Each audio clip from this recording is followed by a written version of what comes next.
সূরা বাকারা। রহমান রহিম আল্লাহ তাআলার নামে। আলিফ লাম মিম। এই সেই মহাগ্রন্থ আল কোরআন, তাতে কোনো সন্দেহ নেই যারা আল্লাহ তাআলাকে ভয় করে। এই কিতাব কেবল তাদের জন্য পথ প্রদর্শক, যারা না দেখে আল্লাহ তাআলাকে বিশ্বাস করে, যারা নামাজ প্রতিষ্ঠা করে। তাদের আমি যা কিছু দান করেছি তারা তা থেকে আমার এই নির্দেশিত পথে ব্যয় করে। যারা তোমার উপর যা কিছু নাজিল করা হয়েছে তার উপর ঈমান আনে তোমার আগে নবীদের উপর যা কিছু নাজিল করা হয়েছে তার উপর। সর্বোপরি তারা পরকালের উপরও ঈমান আনে। সত্যিকার অর্থে এই লোকগুলোই তাদের মালিকের দেখানো সঠিক পথের উপর রয়েছে এবং এরাই হচ্ছে সফলকাম। যারা এই বিষয়গুলো অস্বীকার করে তাদের তুমি পরকালের কথা বলে সাবধান করো আর না করো, কার্যত উভয়টাই তাদের জন্য সমান কথা। এরা কখনো ঈমান আনবে না। ক্রমাগত কুফরি করার কারণে আল্লাহ তাআলা তাদের মন, মগজ ও শ্রবণ শক্তির উপর মোহর মেরে দিয়েছেন। এদের দৃষ্টিশক্তির উপরও এক ধরনের আবরণ পড়ে আছে। যারা এ ধরনের লোক তাদের জন্য পরকালের কষ্টদায়ক শাস্তি রয়েছে। মানুষদের মাঝে কিছু লোক এমনও আছে যারা মুখে বলে আমরা আল্লাহ তাআলা ও পরকালের উপর ঈমান এনেছি, কিন্তু এদের কর্মকাণ্ড দেখলে তুমি বুঝতে পারবে এরা মোটেই ঈমানদার নয়। মুখে ঈমানের দাবি করে এরা আল্লাহ তাআলা ও তার নেক বান্দাদের সাথে প্রতারণা করে যাচ্ছে। মূলত এ কাজের মাধ্যমে তারা অন্য কাউকে নয়, নিজেদেরই ধোঁকা দিয়ে যাচ্ছে, যদিও এ ব্যাপারে তাদের কোনো প্রকারের চৈতন্য নেই। আসলে এদের মনের ভেতর রয়েছে এক ধরনের মারাত্মক ব্যাধি। প্রতারণার কারণে আল্লাহ তাআলা এদের সে ব্যাধি বাড়িয়ে দিয়েছেন। তাদের জন্য রয়েছে আল্লাহ তাআলার পক্ষ থেকে পীড়াদায়ক আযাব, কেননা তারা মিথ্যা বলছিল। তাদের যখন বলা হয় তোমরা এই শান্তিপূর্ণ জমিনে অশান্তি ও বিপর্যয় সৃষ্টি করো না, তখন তারা বলে না, আমরাই তো বরং সংশোধনকারী। অথচ এরাই হচ্ছে জমিনে যাবতীয় বিপর্যয় সৃষ্টিকারী, যদিও তারা এ ব্যাপারে কোনো চৈতন্য রাখে না। তাদের যখন বলা হয় অন্য লোকেরা যেমন ঈমান এনেছে তোমরাও তেমনি ভাবে ঈমান আনো, তারা বলে হে নবী, তুমি কি চাও আমরাও নির্বোধ লোকদের মতো ঈমান আনি? আসলে নির্বোধ তো হচ্ছে এরা নিজেরাই, যদিও তারা এই কথাটা জানে না। মুনাফিকদের অবস্থা হচ্ছে তারা যখন ঈমানদার লোকদের সাথে মিলিত হয় তখন বলে আমরা ঈমান এনেছি, আবার যখন একাকী তাদের শয়তানদের সাথে মিলিত হয় তখন বলে আমরা তো তোমাদের সাথেই আছি। ঈমানের কথা বলে ওদের সাথে আমরা ঠাট্টা করছিলাম মাত্র। মূলত আল্লাহ তাআলাই তাদের সাথে ঠাট্টা করে যাচ্ছেন। আল্লাহ তাআলাই তাদের অবকাশ দিয়ে রেখেছেন। তারা তাদের বিদ্রোহে বিভ্রান্তের ন্যায় ঘুরে বেড়াচ্ছে। এরা জেনে বুঝে হেদায়েতের বিনিময়ে গোমরাহি কিনে নিয়েছে। তাদের এই ব্যবসাটা কিন্তু মোটেই লাভজনক হয়নি এবং এরা সঠিক পথের অনুসারীও নয়। এদের উদাহরণ হচ্ছে সে হতভাগ্য ব্যক্তির মতো যে অন্ধকারে আগুন জ্বালাতে চাইল, যখন তা তার গোটা পরিবেশটাকে আলোকোজ্জ্বল করে দিল তখন হঠাৎ করে আল্লাহ তাআলা তাদের কাছ থেকে আলোটুকু ছিনিয়ে নিলেন এবং তাদের এমন অন্ধকারে ফেলে রাখলেন যে তারা কিছুই দেখতে পেল না। এদের অবস্থা হচ্ছে এরা কানেও শোনে না, চোখেও দেখে না, মুখ দিয়ে কথাও বলতে পারে না। অতএব এসব লোক সঠিক পথের দিকে ফিরে আসবে না। অথবা এদের উদাহরণ হচ্ছে আসমান থেকে নেমে আসা বৃষ্টির মতো, এর মাঝে রয়েছে আবার অন্ধকার, মেঘের গর্জন ও বিদ্যুতের চমক। বিদ্যুৎ গর্জন ও মৃত্যুর ভয়ে এরা নিজেদের কানে নিজেদের আঙুল ঢুকিয়ে রাখে। এরা জানে না আল্লাহ তাআলা কাফিরদের সকল দিক থেকেই ঘিরে রেখেছেন, তাতে এদের অবস্থা নাজুক হয়ে পড়ে। মনে হয় এখনই বিদ্যুৎ এদের চোখ নিষ্প্রভ করে দেবে। এই আতঙ্কজনক অবস্থায় আল্লাহ তাআলা যখন এদের জন্য একটু আলো জ্বালিয়ে দেন তখন এরা সেদিকে চলতে থাকে। আবার যখন তিনি তাদের উপর অন্ধকার চাপিয়ে দেন তখন এরা একটু থমকে দাঁড়ায়। অথচ আল্লাহ তাআলা চাইলে সহজেই তাদের শোনার ও দেখার ক্ষমতা ছিনিয়ে নিতে পারতেন। নিশ্চয়ই তিনি সর্বশক্তিমান। হে মানুষ, তোমরা সেই মহান আল্লাহ তাআলার দাসত্ব স্বীকার করো যিনি তোমাদের এবং তোমাদের আগে যারা ছিল তাদের সবাইকে পয়দা করেছেন। আশা করা যায় এর ফলে তোমরা যাবতীয় সংকট থেকে বেঁচে থাকতে পারবে। তিনি সে মহান সত্তা যিনি জমিনকে তোমাদের জন্য শয্যা বানালেন, আসমানকে বানালেন ছাদ এবং আসমান থেকে পানি পাঠালেন। তার সাহায্যে তিনি নানা প্রকারের ফলমূল উৎপাদন করে তোমাদের জীবিকার ব্যবস্থা করলেন। অতঃপর তোমরা জেনে বুঝে এসব কাজে আল্লাহ তাআলার সাথে কাউকে শরীক করো না। আমি আমার বান্দার উপর যে কিতাব নাজিল করেছি তার সত্যতার ব্যাপারে যদি তোমাদের কোনো সন্দেহ থাকে তাহলে যাও, তার মতো করে একটি সূরা তোমরাও রচনা করে নিয়ে এসো। এক আল্লাহ ছাড়া তোমাদের আর যেসব বন্ধু বান্ধব রয়েছে তাদেরও প্রয়োজনে সহযোগিতার জন্য ডাকো, যদি তোমরা তোমাদের দাবিতে সত্যবাদী হও। কিন্তু তোমরা যদি তা না করতে পারো, এবং আমি জানি তোমরা তা কখনই করতে পারবে না, তাহলে তোমরা দোজখের সেই কঠিন আগুনকে ভয় করো যার ইন্ধন হবে মানুষ ও পাথর। আল্লাহ তাআলাকে যারা অস্বীকার করে তাদের জন্যই এটা প্রস্তুত করে রাখা হয়েছে। অতঃপর যারা এই কিতাবের উপর ঈমান এনেছে এবং ভালো কাজ করেছে তাদের তুমি হে নবী সুসংবাদ দাও এমন এক জান্নাতের যার নিচ দিয়ে ঝর্ণা প্রবাহিত হতে থাকবে। যখনই তাদের এই জান্নাতের কোনো একটি ফল দেয়া হবে তখনই তারা বলবে, এ ধরনের ফল তো ইতিপূর্বেও আমাদের দেওয়া হয়েছিল। তাদের মূলত এমনি ধরনের জিনিসই সেখানে দেওয়া হবে। তাদের জন্য আরো সেখানে থাকবে পবিত্র সহধর্মী এবং সহধর্মিনী, এবং তারা সেখানে অনন্তকাল ধরে অবস্থান করবে। সত্য প্রমাণের জন্য আল্লাহ তাআলা মশা কিংবা তার চাইতে উপরে যা কিছু আছে তার উদাহরণ দিতেও লজ্জাবোধ করেন না। যারা আল্লাহর বাণীতে বিশ্বাস স্থাপন করে তারা জানে এ সত্য আল্লাহর কাছ থেকেই এসেছে। আর যারা আগেই সত্য অস্বীকার করেছে তারা একে না মানার অজুহাত দিতে গিয়ে বলে, আল্লাহ তাআলা এ উদাহরণ দ্বারা কি বুঝাতে চান? এভাবে একই ঘটনা দিয়ে আল্লাহ তাআলা অনেক লোককে গুমরাহিতে নিমজ্জিত করলেও বহু লোককে তিনি আবার এ দিয়ে হেদায়েতের পথও দেখান। আর কতিপয় পাপাচারী ব্যক্তি ছাড়া তিনি তা দিয়ে অন্য কাউকে গুমরাহিতে নিমজ্জিত করেন না।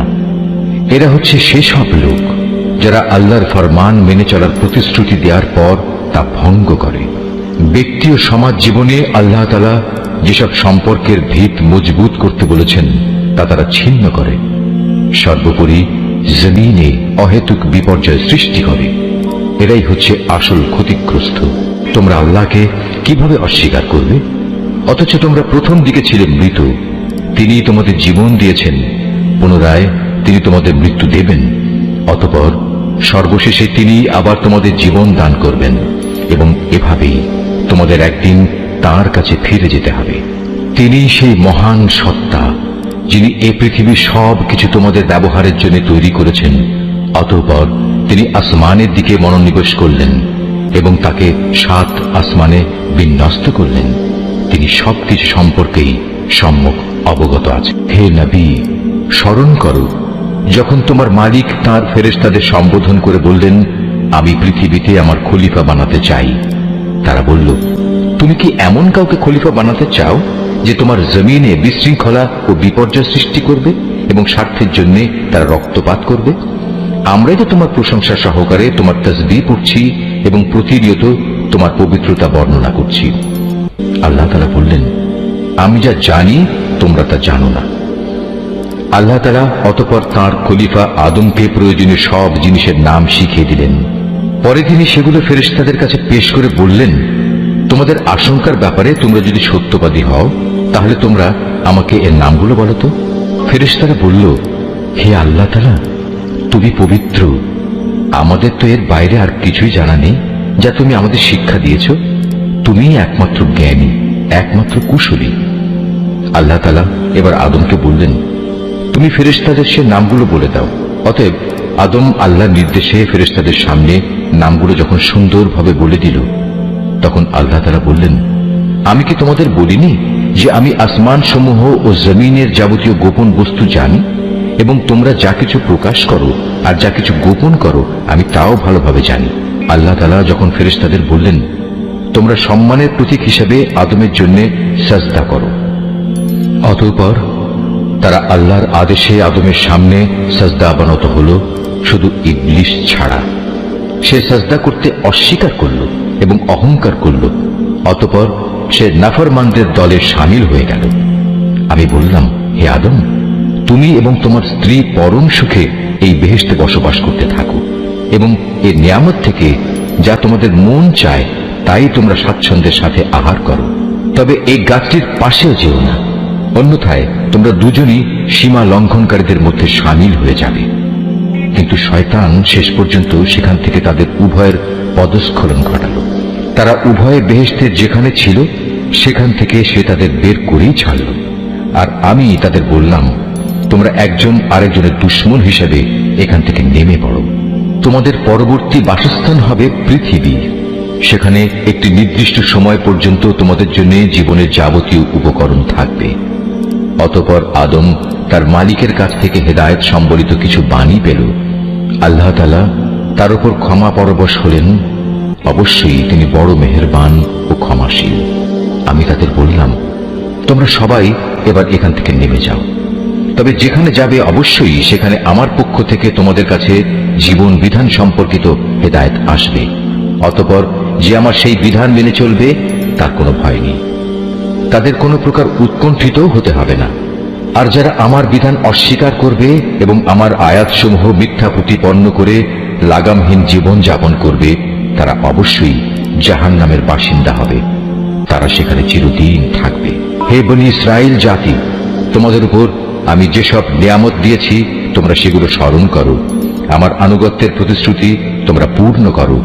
আমিও এর বিনিময়ে তোমাদের দুনিয়া ও আখিরাতের পুরস্কারের প্রতিশ্রুতি পূর্ণ করব এবং তোমরা একমাত্র আমাকেই ভয় করো। আমি মুহাম্মাদের কাছে যা কোরআন নাজিল করেছি তোমরা এর উপর ঈমান আনো, যা তোমাদের কাছে যা কিছু আছে তার সত্যায়নকারী। তোমরা কিছুতেই এর প্রথম অস্বীকারী হইও না এবং বৈষয়িক স্বার্থে সামান্য মূল্যে আমার আয়াত বিক্রি করো না, এবং তোমরা শুধু আমাকেই ভয় করো। তোমরা মিথ্যা দিয়ে সত্যকে পোশাক পরিয়ে দিও না এবং সত্যকে জেনে বুঝে লুকিয়েও রেখো না। তোমরা নামাজ প্রতিষ্ঠা করো, যাকাত আদায় করো। যারা আমার সামনে অবনত হয় তাদের সাথে মিলে তোমরাও আমার আনুগত্য স্বীকার করো। তোমরা কি মানুষদের ভালো কাজের আদেশ করো এবং নিজেদের জীবনে তা বাস্তবায়নের কথা ভুলে যাও? অথচ তোমরা সবাই আল্লাহর কেতাব পড়ো, কিন্তু কেতাবের এ কথা তোমরা কি বোঝো না? হে ঈমানদার ব্যক্তিরা, তোমরা সবর ও নামাজের মাধ্যমে আল্লাহর কাছে সাহায্য চাও। যাবতীয় হক আদায় করে নামাজ প্রতিষ্ঠা করা অবশ্যই একটা কঠিন কাজ, কিন্তু যারা আল্লাহকে ভয় করে তাদের কথা আলাদা। যারা জানে একদিন তাদের সবাইকে তাদের মালিকের সামনাসামনি হতে হবে এবং তাদের সবাইকে তার কাছে ফিরে যেতে হবে, তার জন্যে এটা কঠিন কিছু নয়। হে বনী ইসরাইল জাতি, তোমরা আমার সেই নিয়ামতের কথা স্মরণ করো যা আমি তোমাদের দান করেছি। আমার সেই নিয়ামতের মধ্যে একটি ছিল আমি তোমাদের সৃষ্টিকুলের উপর প্রাধান্য দিয়েছিলাম। হে ঈমানদার ব্যক্তিরা, তোমরা সেই দিনটিকে ভয় করো যেদিন একজন আরেকজনের কোনোই কাজে আসবে না। একজনের কাছ থেকে আরেকজনের পক্ষে কোনো সুপারিশও সেদিন গ্রহণ করা হবে না, এবং কারো কাছ থেকে মুক্তিপণ নেয়া কিংবা তা নিয়ে কাউকে ছেড়ে দেয়া হবে না, না তাদের সেদিন কোন রকম সাহায্য করা হবে। স্মরণ করো যখন আমি তোমাদের ফেরাউনের লোকদের গোলামি থেকে মুক্তি দিয়েছিলাম। তারা তোমাদের উপর ভীষণ অত্যাচার করত। তারা নিকৃষ্ট ধরনের শাস্তি দ্বারা তোমাদের যন্ত্রণা দিত। তারা তোমাদের পুত্র সন্তানদের হত্যা করত এবং তোমাদের মেয়েদের তারা জীবিত রেখে দিত। তোমাদের মালিকের পক্ষ থেকে এতে তোমাদের জন্য বড় একটা পরীক্ষা নিহিত ছিল। আরো স্মরণ করো যখন আমি তোমাদের জন্য সমুদ্রকে দ্বিধা বিভক্ত করে দিয়েছিলাম। অতঃপর আমি তোমাদের সমূহ মৃত্যুর হাত থেকে বাঁচিয়ে দিয়েছিলাম এবং আমি ফেরাউন ও তার দলবলকে সমুদ্রে ডুবিয়ে দিয়েছিলাম, আর তোমরা তা তো নিজেরাই প্রত্যক্ষ করেছিলে। আরো স্মরণ করো যখন মুসাকে আমি বিশেষ একটি কাজে 40 রাত নির্ধারণ করে দিলাম। তার যাওয়ার পর তোমরা একটি বাছুরকে মাবুদ রূপে গ্রহণ করে নিলে। তোমরা এতে করে ভীষণ জুলুম করেছিলে।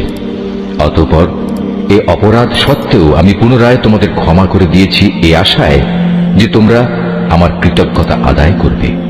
সে কথাও স্মরণ করো যখন আমি মুসাকে কিতাব ও ন্যায় অন্যায়ের পরককারী একটি মানদণ্ড দান করেছি, যাতে করে তোমরা হেদায়েতের পথে চলতে পারো।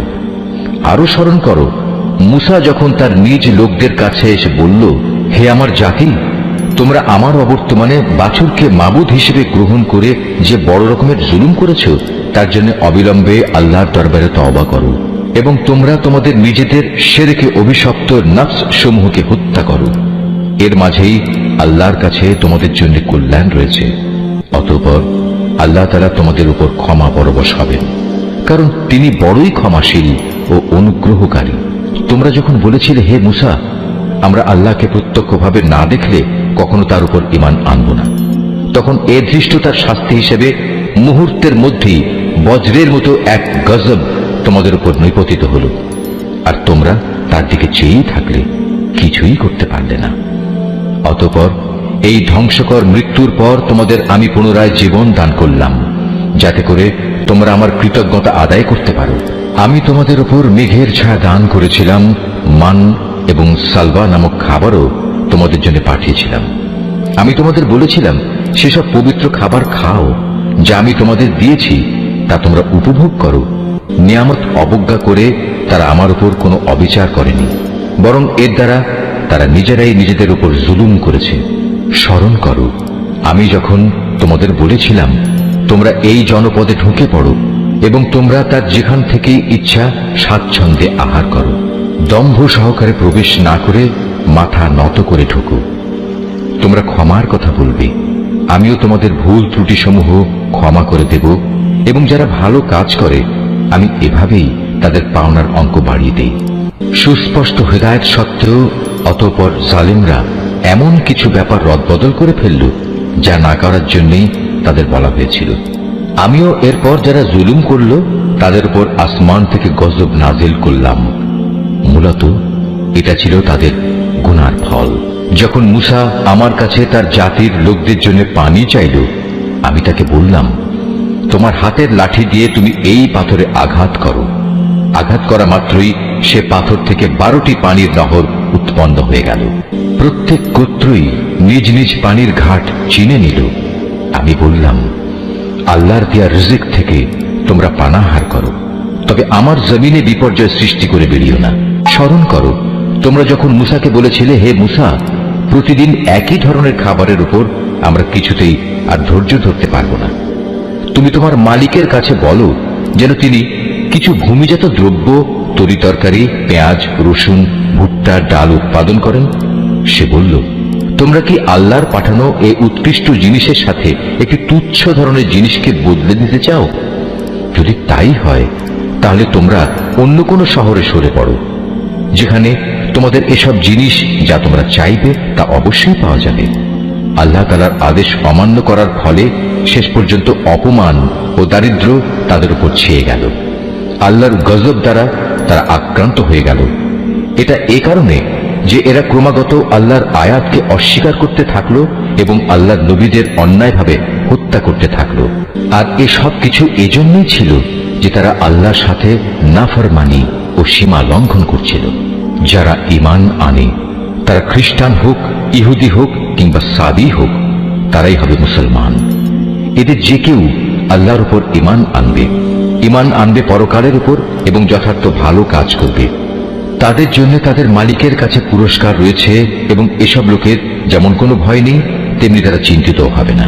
স্মরণ করো, যখন আমি তোমাদের কাছ থেকে প্রতিশ্রুতি নিয়েছিলাম যে তোমরা তাওরাত মেনে চলবে, এবং তুর পাহাড়কে আমি তোমাদের উপর তুলে ধরে বলেছিলাম যে কিতাব তোমাদের আমি দান করেছি তা শক্তভাবে আঁকড়ে ধরো, এবং তাতে যা কিছু আছে তা স্মরণ রেখো। এই উপায়ে তোমরা হয়তো শয়তান থেকে নিজেদের বাঁচাতে পারবে। অতঃপর তোমরা এ ওয়াদা থেকে ফিরে গেলে, কিন্তু তা সত্ত্বেও আমার অনুদান ও রহমত যদি তোমাদের উপর না থাকত, তাহলে তোমরা অবশ্যই ধ্বংস হয়ে যেতে। তোমরা তো ভালো করেই তাদের জানো যারা তোমাদের মধ্যে শনিবারে আল্লাহর আদেশ লঙ্ঘন করেছে। অতঃপর আমি তাদের শুধু এটুকুই বলেছি, যাও, এবার তোমরা সবাই অপমানিত বানরে পরিণত হয়ে যাও। এই ঘটনাকে আমি সেসব মানুষদের যারা তখন সেখানে মজুদ ছিল, আরো যারা পরে আসবে, তাদের সবার জন্য একটি দৃষ্টান্তমূলক ঘটনা বানিয়ে দিয়েছি। যারা আল্লাহকে ভয় করে এমন লোকদের জন্য এই ঘটনা ছিল একটি উপদেশ। আরো স্মরণ করো, যখন মুসা তার জাতিকে বলল, অবশ্যই আল্লাহ তাআলা তার নামে তোমাদের একটি গাভী জবাই করার আদেশ দিচ্ছেন, তারা একথা শুনে বলল, হে মুসা, তুমি কি আমাদের সাথে তামাশা করছো? সে বলল, আমি তামাশা করে জাহেলদের দলে শামিল হওয়া থেকে আল্লাহ তাআলার কাছে পানা চাই। তারা মুসাকে বলল, তুমি তোমার মালিককে বলো আমাদের তিনি যেন সুস্পষ্ট বলে দেন তা কেমন হবে। সে বলল, অবশ্যই তা হবে এমন যা বৃদ্ধ হবে না, আবার একেবারে বাচ্চাও হবে না, বরং তা হবে এর মাঝামাঝি বয়সের, এখন যা কিছু তোমাদের নির্দেশ দেওয়া হচ্ছে তাই করো। তারা মূসাকে বলল, তুমি তোমার মালিককে জিজ্ঞেস করে নাও, তিনি আমাদের যেন বলে দেন তার রং কেমন হবে। সে বলল, তা হবে হলুদ রঙের। তার রং এত আকর্ষণীয় হবে যে যারা তাকাবে তা তাদেরই পরিতৃপ্ত করবে। তারা বলল, হে মূসা, তুমি তোমার মালিককে আবার জিজ্ঞেস করে নাও, আসলে তা কি ধরনের হবে। আমরা তো সঠিক গাভী বাছাই করতে পারছি না, কারণ আমাদের কাছে তো সব গাভী দেখতে একই ধরনের মনে হয়। আল্লাহ তাআলা চাইলে এবার অবশ্যই আমরা সঠিক পথে চলতে পারব। সে বলল, তাহলে শোনো, আল্লাহর ঈপ্সিত সে গাভী হবে এমন যে সেটি কোনো চাষাবাদের কাজ করে না, জমিনে পানি সেচের কাজও করে না, অর্থাৎ তা হবে সম্পূর্ণ নিখুঁত ও ত্রুটিমুক্ত। একথা শুনিয়ে তারা বলল, এতক্ষণে তুমি আমাদের সামনে সত্য ঘটনা নিয়ে এসেছ। অতঃপর তারা এ ধরনের একটি গাভী জবাই করল, যদিও ইতিপূর্বে মনে হয়নি যে তারা এই কাজটি আদৌ করতে চায়।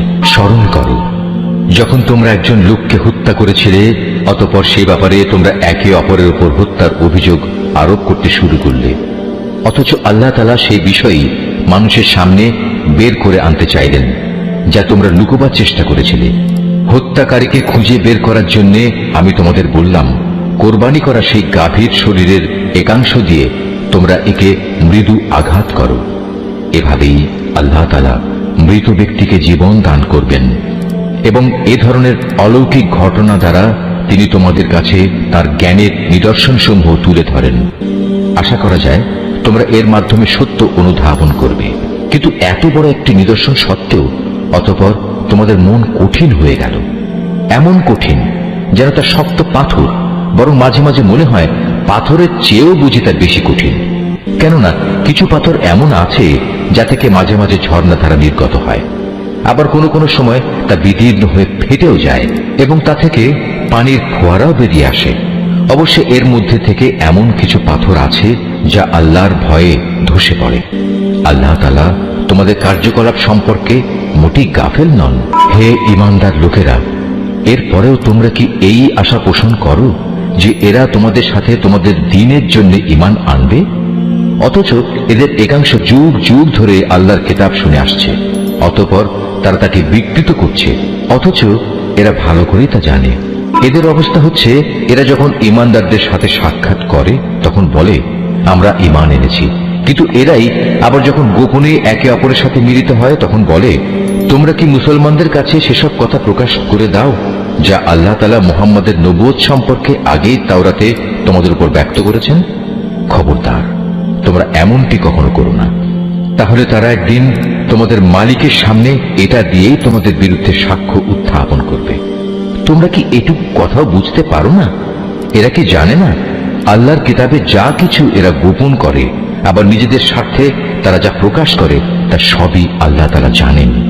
এদের আরেকটি দল যারা একান্ত অশিক্ষিত, নিরক্ষর, এরা আল্লাহর কিতাব সম্পর্কে কিছুই জানে না। আল্লাহর কিতাব যেন এদের কাছে একটি নিছক ধ্যান ধারণা সর্বস্ব পুস্তক মাত্র। এরা শুধু অমূলক ধারণাই করে থাকে। সেসব লোকের জন্য ধ্বংস অনিবার্য যারা হাত দিয়ে কিতাব লিখে নেয়, তারপর দুনিয়ার সামনে বলে এগুলো হচ্ছে আল্লাহ তাআলার পক্ষ থেকে অবতীর্ণ শরীয়তের বিধান। তাদের উদ্দেশ্য হচ্ছে যেন তা দিয়ে দুনিয়ার কিছু স্বার্থ তারা কিনে নিতে পারে। অতঃপর তাদের হাত যা কিছু রচনা করেছে তার জন্য তাদের ধ্বংস ও দুর্ভোগ, যা কিছু তারা উপার্জন করেছে তার জন্য তাদের দুর্ভোগ। এসব নির্বোধ লোকেরা বলে, জাহান্নামের আগুন কখনোই আমাদের স্পর্শ করবে না, একান্ত যদি করেও তা হবে নির্দিষ্ট কয়েকটা দিনের জন্য মাত্র। হে নবী, তুমি তাদের বলো, তোমরা কি আল্লাহর কাছ থেকে এমন কোন প্রতিশ্রুতি আদায় করে নিয়েছ? আল্লাহ তাআলা তো কখনো তার প্রতিশ্রুতি ভঙ্গ করেন না। না তোমরা জেনে বুঝেই আল্লাহ তাআলা সম্পর্কে এমন সব কথা বলে বেড়াচ্ছ যা তোমরা নিজেরাই জানো না। হ্যাঁ, যে কোনো ব্যক্তি স্বেচ্ছায় অপরাধ করেছে এবং যাকে তার পাপ ঘিরে রেখেছে, এমন লোকেরাই হচ্ছে জাহান্নামের অধিবাসী এবং সেখানে তারা চিরদিন অবস্থান করবে। আবার যারাই আল্লাহর উপর ঈমান আনবে এবং ভালো কাজ করবে তারা বেহেশতবাসী হবে, তারা সেখানে চিরদিন থাকবে। যখন আমি বনী ইসরায়েলদের কাছ থেকে এ মর্মে প্রতিশ্রুতি নিয়েছিলাম যে তোমরা আল্লাহ তাআলা ছাড়া অন্য কারো ইবাদত করবে না এবং মাতা পিতার সাথে সৎ ব্যবহার করবে, আত্মীয় স্বজন, এতিম মিসকিনদের সাথে ভালো ব্যবহার করবে, মানুষদের সুন্দর কথা বলবে, নামাজ প্রতিষ্ঠা করবে, যাকাত প্রদান করবে। কিন্তু এ সত্ত্বেও তোমাদের মধ্যে সামান্য কিছু সংখ্যক লোক ছাড়া অধিকাংশই অতঃপর সেদিন ফিরে গেছ। এভাবেই তোমরা প্রতিশ্রুতি থেকে মুখ ফিরিয়ে নিয়েছিলে। তোমাদের কাছ থেকে আমি এ প্রতিশ্রুতিও নিয়েছিলাম যে তোমরা কেউ কারো রক্তপাত করবে না এবং নিজেদের লোকদের তাদের ঘর বাড়ি থেকে উচ্ছেদ করবে না। অতঃপর তোমরা তা স্বীকার করে নিয়েছিলে। তোমরা তো নিজেরাই এ সাক্ষ্য দিচ্ছ। তারপর এই তো হচ্ছে, তোমরা একে অপরকে তোমরা হত্যা করতে লাগলে। তোমাদের এক দলকে তোমরা তাদের ভিটে মাটি থেকে বিতাড়িত করে দিতে লাগলে। অন্যায় এবং জুলুম দ্বারা জালেমদের তোমরা তাদের উপর পৃষ্ঠপোষকতা করতে থাকলে। শুধু তাই নয়, কোন লোক যুদ্ধবন্দী হয়ে তোমাদের কাছে এলে তোমরা তাদের জন্য মুক্তিপণ দাবি করো, অথচ তাদের ঘরবাড়ি থেকে উচ্ছেদ করাটাই ছিল তোমাদের উপর অবৈধ কাজ এবং আল্লাহ তাআলাকে দেয়া প্রতিশ্রুতির লঙ্ঘন। তোমরা কি তাহলে আল্লাহর কিতাবের একাংশ বিশ্বাস করো এবং আরেক অংশ অবিশ্বাস করো? সাবধান, কখনো যদি কোনো জাতি কিংবা ব্যক্তি দ্বীনের অংশ বিশেষের উপর ঈমান আনায়নের এ আচরণ করে, তাদের শাস্তি এছাড়া আর কি হবে? যে পার্থিব জীবনে তাদের লাঞ্ছনা ভোগ করতে হবে, তাদের পরকালেও কঠিনতম আযাবের দিকে নিক্ষেপ করা হবে।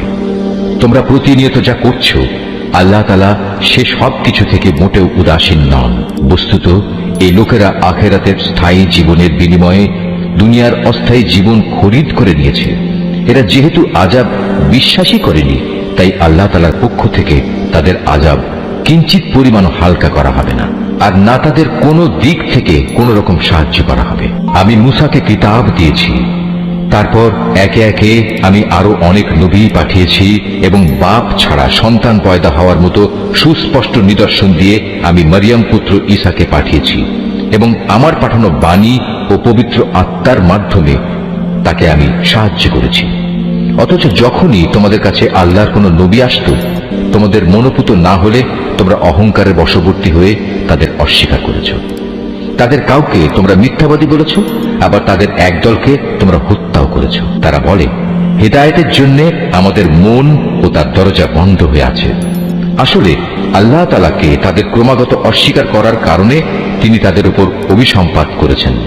অতঃপর তাদের সামান্য পরিমাণ লোকই আল্লাহর উপর ঈমান এনেছে। যখনই তাদের কাছে আল্লাহর কাছ থেকে কিতাব নাজিল হলো, যা তাদের কাছে মজুদ কিতাবের সত্যতা স্বীকার করে, তাছাড়া এর আগে তারা নিজেরাই সমাজের অন্যান্য কাফেরদের উপর বিজয়ী হওয়ার জন্য এই কিতাব ও তার বাহকের আগমন কামনা করেছিল। কিন্তু আজ যখন তা তাদের কাছে এলো এবং যা তারা যথাযথ চিনতেও পারল, তাই তারা অস্বীকার করল। যারা আল্লাহর কিতাব অস্বীকার করে, তাদের উপর আল্লাহর অভিসম্পাত নাজিল হোক। কত নিকৃষ্ট বস্তু সেটি, যার বিনিময়ে তারা তাদের নিজেদের মন প্রাণ বিক্রয় করে দিয়েছে। শুধু গোলামির বশবর্তী হয়েই তারা আল্লাহর নাজিল করা বিধান অস্বীকার করেছে, শুধু এ কারণে যে আল্লাহ তাআলা তার বান্দাদের মধ্যে থেকে যাকে চান তাকে নবুয়ত দিয়ে অনুগ্রহ করেন। তাদের এ কুফরির ফলে তারা ক্রোধের উপর ক্রোধে আক্রান্ত হল। আর কাফেরদের জন্য তো এমনই অপমানজনক শাস্তি রয়েছে, যখন তাদের বলা হয় আল্লাহ তাআলা যা কিছু নাজিল করেছেন তার উপর ঈমান আনো। তারা বলে, আমরা তো শুধু সেসব কিছুর উপর ঈমান আনি যা আমাদের বনী ইসরাইল জাতির উপর নাজিল করা হয়েছে। এর বাইরে যা তারা অস্বীকার করে, অথচ তা একান্ত সত্য, তা তাদের কাছে নাজিল করা আল্লাহর কথাগুলোকেও সত্য বলে স্বীকার করে। হে নবী, তুমি বলো, তোমরা যদি বিশ্বাসী হও তাহলে আল্লাহর নবীদের ইতিপূর্বে তোমরা কেন হত্যা করেছিলে? তোমাদের কাছে তো একসময় সুস্পষ্ট নিদর্শন সহকারে মূসাও নবী হয়ে এসেছিল, অথচ তার সামান্য কয়েকদিনের অনুপস্থিতির পরই তোমরা একটি বাছুরকে মাবুদ হিসেবে গ্রহণ করে নিলে। কত বড় জালেম ছিলে তোমরা! আরো স্মরণ করো, যখন আমি তোমাদের কাছ থেকে একটি প্রতিশ্রুতি আদায় করেছিলাম, তোমাদের মাথার উপর তুর পাহাড় তুলে ধরে আমি বলেছিলাম, যা কিছু বিধি বিধান আমি তোমাদের দিয়েছি তা শক্ত করে আঁকড়ে ধরো এবং আমার কথাগুলো শুনো। এর জবাবে তারা মুখে তো বলল, হ্যাঁ, আমরা তোমার কথা শুনেছি, কিন্তু বাস্তব জীবনে তা অস্বীকার করে বলল, আমরা তা অমান্য করলাম। আসলে আল্লাহ তাআলাকে তাদের অস্বীকার করার কারণে সেই বাছুরকে মাবুদ বানানোর নেশা তখনও তাদের মনকে আকৃষ্ট করে রেখেছিল। তুমি তাদের বলো, যদি তোমরা সত্যি মুমিন হও তাহলে বলতে পারো, এটা কত খারাপ ঈমান যা একজন ব্যক্তিকে এ ধরনের কাজের আদেশ দেয়। যদি তোমরা মনে করো অন্যদের বদলে পরকালের নিবাস আল্লাহর কাছে শুধু তোমাদের জন্য নির্দিষ্ট, তাহলে যাও, তা পাওয়ার জন্য তোমরা মৃত্যু কামনা করো, যদি তোমরা সত্যবাদী হও। হে নবী, তুমি জেনে রাখো, এরা কখনোই কামনা করবে না আল্লাহর সাথে যে আচরণ এরা করেছে, এবং নিজেদের হাত দিয়ে এরা যা কিছু অর্জন করেছে তার পরিণাম জানার পর এরা কখনো তা কামনা করবে না। আল্লাহ তাআলা জালেমদের ভালো করে জানেন। সত্যি কথা হচ্ছে, এদেরকেই বরং তুমি দেখতে পাবে বেঁচে থাকার ব্যাপারে এরা বেশি লোভী। আল্লাহ তাআলার সাথে যারা শিরক করে, এ বনী ইসরায়েলের লোকেরা তাদের চেয়েও এক কদম অগ্রসর। এদের প্রত্যেক ব্যক্তি 1000 বছর জীবিত থাকতে চায়, কিন্তু যত দীর্ঘ জীবনই এদের দেয়া হোক না কেন, তা কখনো এদের তার অবশ্যম্ভাবী আযাব থেকে বাঁচাতে পারবে না। আল্লাহ তাআলা এদের যাবতীয় কাজকর্ম পুঙ্খানুপুঙ্খ পর্যবেক্ষণ করেন। হে নবী, তুমি বলো, কে সে ব্যক্তি যে জিব্রাইলের শত্রু হতে পারে? অথচ সে তো আল্লাহর আদেশে আল্লাহর বাণীসমূহ তোমার অন্তঃকরণে নাজিল করে দেয়, তাও এমন এক বাণী যা তাদের কাছে মজুদ বিষয়সমূহের সত্যতা স্বীকার করে। সর্বোপরি এ হচ্ছে মুমিনদের জন্য সুসংবাদবাহী গ্রন্থ। যারা আল্লাহর শত্রু তার বাণীবাহক ফেরেশতার ও নবী রসুলের শত্রু জিব্রাইলের ও মিকাইলের, তারা একদিন এ কথাটা বুঝতে পারবে। স্বয়ং আল্লাহ তাআলাই হচ্ছেন কাফেরদের বড় শত্রু। অবশ্যই আমি তোমার কাছে সুস্পষ্ট নিদর্শন পাঠিয়েছি, পাপী ব্যক্তিরা ছাড়া এই সব কিছু কেউই অস্বীকার করতে পারে না। কিংবা যখনই তারা আল্লাহর সাথে কোনো ওয়াদা করেছে তখনই তাদের এক দল তা ভঙ্গ করেছে। আসলে তাদের অধিকাংশই ঈমানদার ছিল না। যখনই তাদের কাছে আল্লাহর পক্ষ থেকে কোনো নবী আসে এবং যে তাদের কাছে আগের কিতাবে যেসব কথা মজুদ রয়েছে তার সত্যতা স্বীকার করে, তখনই সেই আগের কিতাবের ধারকদের একটি দল পূর্ববর্তী কিতাবের কথাগুলো এমনভাবে তাদের পেছনের দিকে ফেলে দিল যেন তারা এ ব্যাপারে কিছুই জানে না। আল্লাহর প্রতি অবজ্ঞা প্রদর্শন করেই এরা ক্ষান্ত হয়নি।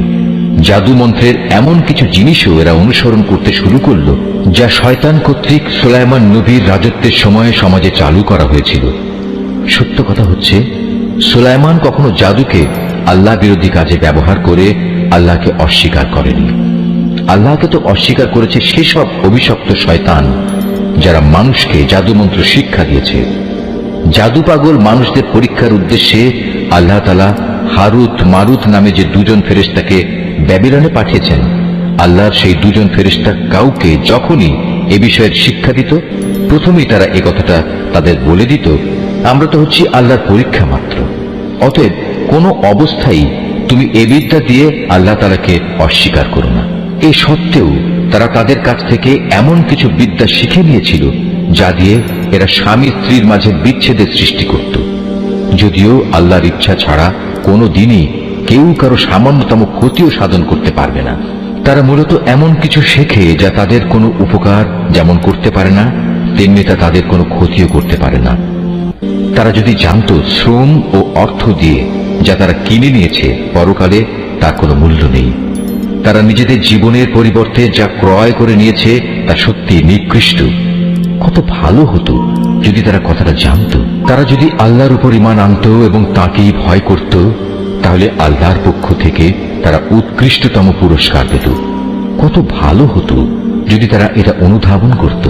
হে ঈমানদার ব্যক্তিরা, ধৃষ্টতার সাথে কখনো বলো না, হে নবী তুমি আমাদের কথা শোনো, বরং তার দৃষ্টি আকর্ষণ করার জন্য বলো, হে নবী আমাদের দিকে লক্ষ্য করো এবং তোমরা সর্বদা তার কথা শুনবে, মনে রাখবে। যারা তার কথা অমান্য করে তাদের জন্য অত্যন্ত বেদনাদায়ক শাস্তি রয়েছে। আসলে এই আহলে কিতাব কিংবা যারা আল্লাহর সাথে প্রকাশ্য শিরক করে তারা কেউই এটা পছন্দ করে না যে তোমার কাছে তোমার মালিকের পক্ষ থেকে নবুয়তের মতো কোনো ভালো কিছু নাজিল হোক। কিন্তু তারা জানে না আল্লাহ তাআলা যাকে চান তাকেই তার অনুগ্রহে বিশেষভাবে বেছে নেন। আল্লাহ তাআলা অত্যন্ত অনুগ্রহশীল। আমি যখন কোনো আয়াত বাতিল করে দেই বা বিশেষ কারণে মানুষদের তা ভুলিয়ে দিতে চাই, তখন তার জায়গায় তার চেয়ে উৎকৃষ্ট কিংবা তারই মতো কোনো আয়াত এনে হাজির করি। তুমি কি জানো না আল্লাহ তাআলা সবকিছুর উপর ক্ষমতাবান? তুমি কি জানো না আসমান সমূহ ও জমিনের সার্বভৌমত্ব একমাত্র আল্লাহ তাআলার জন্য নির্দিষ্ট? তিনি ছাড়া তোমাদের কোনো বন্ধু নেই, কোনো সাহায্যকারীও নেই। তোমরা কি তোমাদের নবীর কাছে সে ধরনের উদ্ভট প্রশ্ন করতে চাও যিনি তোমাদের আগে মুসাকে করা হয়েছিল? কেউ যদি ঈমানকে কুফরির সাথে বদল করে নেয়, অবশ্যই সে ব্যক্তি সোজা পথ থেকে গোমরা হয়ে যাবে। আহলে কিতাবদের অনেকেই বিদ্বেষের কারণে চাইবে যেভাবেই হোক তোমাদের ঈমানের আলোর বদলে আবার সেই কুফরির অন্ধকারে ফিরিয়ে নিতে। এমনকি সত্য তাদের কাছে স্পষ্ট হয়ে যাওয়ার পরও তারা এ পথ থেকে বিরত হবে না। অতএব তাদের ব্যাপারে আল্লাহর সিদ্ধান্ত আসা পর্যন্ত তোমরা ক্ষমার নীতি অবলম্বন করো এবং তাদের সাথে ভালো ব্যবহার করো। আল্লাহ তাআলা সব কিছুর উপর অবশ্যই ক্ষমতাশালী। তোমরা নামাজ প্রতিষ্ঠা করো এবং যাকাত আদায় করো। এর মাধ্যমে যেসব নেকি তোমরা আল্লাহর কাছে অগ্রিম পাঠাবে, তার কাছে এর সবই তোমরা মজুদ পাবে। তোমরা যা কিছুই করো আল্লাহ তাআলা অবশ্যই এর সব কিছু দেখতে পান। তারা বলে, ইহুদি ও খ্রিস্টান ছাড়া আর কেউই বেহেশতে যাবে না। আসলে এটা হচ্ছে তাদের মিথ্যা কল্পনা। তুমি হে নবী বলো, যদি তোমরা সত্যবাদী হও তাহলে তোমাদের দলিল প্রমাণ নিয়ে এসো। তবে হ্যাঁ, যে কোনো ব্যক্তি আল্লাহর সামনে নিজের সত্তাকে সমর্পণ করে দেবে এবং সে হবে অবশ্যই একজন নেককার মানুষ। তার জন্য তার মালিকের কাছে এর বিনিময় রয়েছে। তাদের কোনো ভয় ভীতি নেই, আর না সেদিন তাদের চিন্তান্বিত হতে হবে। ইহুদিরা বলে খ্রিস্টানরা কোনো কিছুর উপর প্রতিষ্ঠিত নয়, খ্রিস্টানরা বলে ইহুদিরা কোনো কিছুর উপর প্রতিষ্ঠিত নয়। অথচ এদের অবস্থা হচ্ছে এরা উভয়ই আল্লাহর কিতাব পাঠ করে, আদৌ আল্লাহর কিতাবের কোনো কিছুই জানে না। এমন লোকেরা আবার এদের উভয় সম্পর্কে একই ধরনের কথা বলে। তারা যে বিষয়ে মতবিরোধ করছে আল্লাহ তাআলা শেষ বিচারের দিনে সে বিষয়ে তাদের মাঝে মীমাংসা করে দেবেন। সে ব্যক্তির চেয়ে বড় জালেম আর কে আছে যে ব্যক্তি আল্লাহর ঘর মসজিদে তার নাম স্মরণ করতে বাধা দেয় এবং তার ধ্বংস সাধনে সচেষ্ট হয়। এ ধরনের লোকদের বস্তুত তাতে ঢোকার কোনো যোগ্যতাই নেই। তবে একান্ত ভীত সন্ত্রস্তভাবে ঢুকলে তা ভিন্ন কথা। তাদের জন্য পৃথিবীতে যেমন অপমান লাঞ্ছনা রয়েছে, তেমনি রয়েছে পরকালে কঠিনতম শাস্তি। এরা কেবলা বদলের ব্যাপারেও মতবিরোধ করেছিল, অথচ পূর্ব পশ্চিম সবই তো আল্লাহ তাআলার। তাছাড়া তোমরা যেদিকেই মুখ ফিরাবে সেদিকেই তো আল্লাহ তাআলা রয়েছেন। আল্লাহ তাআলা সর্বব্যাপী এবং জ্ঞানী। খ্রিস্টান লোকেরা বলে আল্লাহ তাআলা অমুককে নিজের সন্তান রূপে গ্রহণ করেছেন, অথচ যাবতীয় পবিত্রতা একান্তভাবে তাঁর। তিনি এ সব কিছুর অনেক ঊর্ধ্বে। আসমান সমূহ ও জমিনের সব কিছুই তাঁর জন্যে। এর প্রতিটি বস্তুই তার একান্ত অনুগত। বরং আসমান সমূহ ও জমিনের তিনি স্রষ্টা। যখন তিনি কোনো একটি বিষয়ের সিদ্ধান্ত করেন সে ব্যাপারে শুধু এটুকুই বলেন হও, আর সাথে সাথে এটা হয়ে যায়। যারা সঠিক কথা জানে না তারা বলে আল্লাহ তাআলা নিজে আমাদের সাথে কথা বলেন না কেন, অথবা এমন কোন নিদর্শন আমাদের কাছে কেন পাঠান না যার মাধ্যমে আমরা তাকে দেখতে পাব। এদের আগের লোকেরাও এদের মতো করেই কথা বলতো। এদের সবার মন আসলে একই ধর্মের। আল্লাহকে যারা দৃঢ়ভাবে বিশ্বাস করে আমি তাদের জন্য আমার নিদর্শন সমূহ সুস্পষ্ট করে পেশ করে দিয়েছি। অবশ্যই আমি তোমাকে সত্য দিন সহ পাঠিয়েছি আযাবের ভীতি প্রদর্শনকারী ও জান্নাতের সুসংবাদবাহী হিসেবে। জেনে রেখো, তোমাকে জাহান্নামের অধিবাসীদের দায় দায়িত্বের ব্যাপারে প্রশ্ন করা হবে না। ইহুদি ও খ্রিস্টানরা কখনো তোমার ওপর খুশি হবে না। হ্যাঁ, তুমি যদি কখনো তাদের দলের অনুসরণ করতে শুরু করো তখনই এরা খুশি হবে। তুমি তাদের বলে দাও আল্লাহ তাআলার হেদায়েতই হচ্ছে একমাত্র পথ। সাবধান, তোমার কাছে সঠিক জ্ঞান আসার পরও যদি তুমি তাদের ইচ্ছানুসারে চলতে থাকো তাহলে আল্লাহ তাআলা ছাড়া তুমি কোনো বন্ধু ও সাহায্যকারী পাবে না। আহলে কিতাবদের মাঝে এমন কিছু লোক আছে যারা এ কোরআনকে যেভাবে নিষ্ঠার সাথে পড়া দরকার সেভাবেই পড়ে। তারা তার উপর ঈমানও আনে। যারা একে অস্বীকার করে তারাই হচ্ছে ক্ষতিগ্রস্ত লোক। হে বনী ইসরাইল জাতি, তোমরা আমার সে নিয়ামত স্মরণ করো যা আমি তোমাদের দান করেছি। সে নিয়ামতের অংশ হিসেবে আমি তোমাদের দুনিয়ার অন্যান্য জাতির উপর শ্রেষ্ঠত্ব দান করেছি। তোমরা সেই দিনটিকে ভয় করো যেদিন একজন মানুষ আরেকজনের কোনোই কাজে আসবে না, সেদিন তার কাছ থেকে কোন রকম বিনিময়ও নেওয়া হবে না। আবার একের পক্ষে অন্যের সুপারিশও সেদিন কোনো উপকারে আসবে না। সেদিন এসব লোকদের কোন রকম সাহায্যও করা হবে না। আরো স্মরণ করো যখন ইব্রাহিমকে তার রব কতিপয় বিষয়ে তার আনুগত্যের পরীক্ষা নিলেন, অতঃপর তা পুরোপুরি সে আদায় করল। আল্লাহ তাআলা বললেন, এবার আমি তোমাকে মানব জাতির জন্য নেতা বানাতে চাই। সে বলল, আমার ভবিষ্যৎ বংশধররাও কি নেতা হিসেবে বিবেচিত হবে? আল্লাহ তাআলা বললেন, আমার প্রতিশ্রুতি জালেমদের কাছে পৌঁছবে না। স্মরণ করো আমি যখন মানুষদের মিলনস্থল ও নিরাপত্তার কেন্দ্র হিসেবে এই কাবা ঘরটি নির্মাণ করেছিলাম, আমি তাদের আদেশ দিয়েছিলাম, তোমরা ইব্রাহিমের দাঁড়ানোর স্থানটিকে নামাজের স্থান হিসেবে গ্রহণ করো। আমি ইব্রাহিম ও ইসমাইলকে আদেশ দিয়েছিলাম যেন তারা আমার ঘর কাবাকে হজ ও ওমরার তাওয়াফকারীদের জন্য, আল্লাহর ইবাদতে আত্মনিয়োগকারীদের জন্য, সর্বোপরি তার নামে রুকু সেজদাকারীদের জন্য পবিত্র করে রাখে। ইব্রাহিম যখন বলেছিল, হে মালিক, এ শহরকে তুমি শান্তি ও নিরাপত্তার শহর বানিয়ে দাও এবং এখানকার অধিবাসীদের মাঝে যে ব্যক্তি আল্লাহ তাআলা এবং পরকালে বিশ্বাস করে তুমি তাদের ফলমূল দিয়ে আহারের যোগান দাও।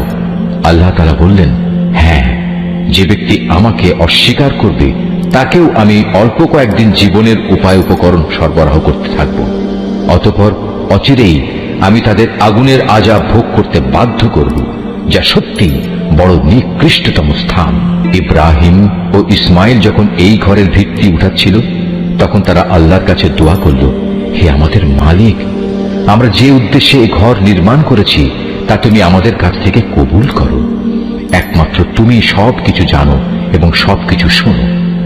তারা আরো বলল, হে আমাদের মালিক, আমাদের উভয়কেই তুমি তোমার অনুগত মুসলিম বান্দা বানাও এবং আমাদের পরবর্তী বংশধরদের মাঝ থেকেও তুমি তোমার একদল অনুগত বান্দা বানিয়ে দাও। হে মালিক, তুমি আমাদের তোমার ইবাদতের আনুষ্ঠানিকতা সমূহ দেখিয়ে দাও এবং তুমি আমাদের উপর দয়া পরবশ হও, কারণ তুমি অত্যন্ত দয়া পরবশ ও পরম দয়ালু। হে আমাদের মালিক, তাদের বংশের মধ্যে তাদের নিজেদের মাঝ থেকে তুমি এমন একজন রাসূল পাঠাও যে তাদের কাছে তোমার আয়াতসমূহ পড়ে শোনাবে, তাদের তোমার কিতাবের জ্ঞান ও প্রজ্ঞা শিক্ষা দেবে, উপরন্তু সে তাদের পবিত্র করে দেবে। হে আল্লাহ, তুমি আমাদের এই দোয়া কবুল করো, কারণ তুমি মহাপরাক্রমশালী ও পরম কুশলী। জেনে বুঝে যে নিজেকে মূর্খ বানিয়ে রেখেছে সে ব্যক্তি ছাড়া আর কে এমন হবে যে ইব্রাহিমের আনিত জীবন বিধান থেকে মুখ ফিরিয়ে নেবে? অথচ তাকে আমি দুনিয়ার নবুয়তের জন্য বাছাই করে নিয়েছি। শেষ বিচারের দিনেও সে আমার নেক লোকদের মধ্যে শামিল হবে। যখন আমি তাকে বললাম, তুমি আমার অনুগত মুসলিম হয়ে যাও, সে বলল, আমি সৃষ্টিকুলের মালিক আল্লাহ তাআলার পূর্ণ আনুগত্য স্বীকার করে নিলাম। যে পথ ইব্রাহিম নিজের জন্য বেছে নিল, সে পথে চলার জন্য সে তার সন্তান সন্ততিকেও ওসিয়ত করে গেল। ইয়াকুবও তার সন্তানদের ওসিয়ত করে বলল, হে আমার সন্তানরা, নিশ্চয়ই আল্লাহ তাআলা তোমাদের জন্য এই দ্বীন ইসলাম মনোনীত করে দিয়েছেন। অতএব কোন অবস্থায় এই জীবন বিধানের আনুগত্য স্বীকার ব্যতি রেখে তোমরা মৃত্যুবরণ করো না। হে ইহুদি জাতি, তোমরা কি তখন সেখানে উপস্থিত ছিলে যখন ইয়াকুবের সামনে তার মৃত্যু এসে হাজির হলো এবং সে যখন তার ছেলে মেয়েদের বলল, বলো, আমার মৃত্যুর পর তোমরা কার ইবাদত করবে? তারা বলল, আমরা অবশ্যই তোমার মাবুদ, তোমার পূর্বপুরুষ ইব্রাহিম, ইসমাইল ও ইসহাকের মাবুদের ইবাদত করব। এ মাবুদ হচ্ছেন একক, আমরা তার আত্মসমর্পণকারী বান্দা হয়ে থাকব। এরা ছিল এক ধরনের জাতি যারা আজ গত হয়ে গেছে। তারা যা করে গেছে তা তাদের নিজেদের জন্য, আবার তোমরা যা করবে তা হবে তোমাদের নিজেদের জন্য। তারা যা কিছু করছিল সে ব্যাপারে তোমাদের কিছু জিজ্ঞেস করা হবে না। এরা ইহুদি ও নাসারারা বলে, তোমরা ইহুদি কিংবা খ্রিস্টান হয়ে যাও, তাহলে তোমরা সঠিক পথে পরিচালিত হবে। হে নবী, তুমি বলো, আমাদের কাছে তো বরং ইব্রাহিমের একনিষ্ঠ মতাদর্শই রয়েছে, আর সে কখনো মুশরিকদের অন্তর্ভুক্ত ছিল না। তোমরা বলো, আমরা তো আল্লাহর উপর ঈমান এনেছি এবং ঈমান এনেছি আল্লাহ তাআলা আমাদের কাছে যা কিছু নাজিল করেছেন তার উপর। আমাদের আগে ইব্রাহিম, ইসমাইল, ইসহাক, ইয়াকুব ও তাদের পরবর্তী সন্তানদের উপর যা কিছু নাজিল করা হয়েছে তাও আমরা মানি তাছাড়া মুসা, ঈসা সহ সব নবীকে তাদের মালিকের পক্ষ থেকে যা কিছু দেওয়া হয়েছে তার উপর আমরা ঈমান এনেছি। আমরা এদের কারো মধ্যেই কোনো তারতম্য করি না। আমরা তো হচ্ছি আল্লাহরই অনুগত বান্দা। আর এরা যদি তোমাদের মতোই আল্লাহর উপর ঈমান আনত, তাহলে তারাও সঠিক পথ পেত। তারা যদি সে পথ থেকে ফিরে আসে, তাহলে তারা অবশ্যই উপদলীয় অনৈক্যের মাঝে পড়ে যাবে। আল্লাহ তাআলাই তোমার জন্য যথেষ্ট হবেন। তিনি শোনেন, তিনি জানেন। হে নবী, তাদের তুমি বলো, আসল রং হচ্ছে আল্লাহ তাআলারই। এমন কে আছে যার রং তার রঙের চেয়ে উৎকৃষ্ট হতে পারে? আমরা ঘোষণা করছি, আমরা তাঁরই ইবাদত করি। হে নবী, তুমি তাদের বলো, তোমরা কি স্বয়ং আল্লাহ তাআলার ব্যাপারেই আমাদের সাথে বিতর্কে লিপ্ত হতে চাও?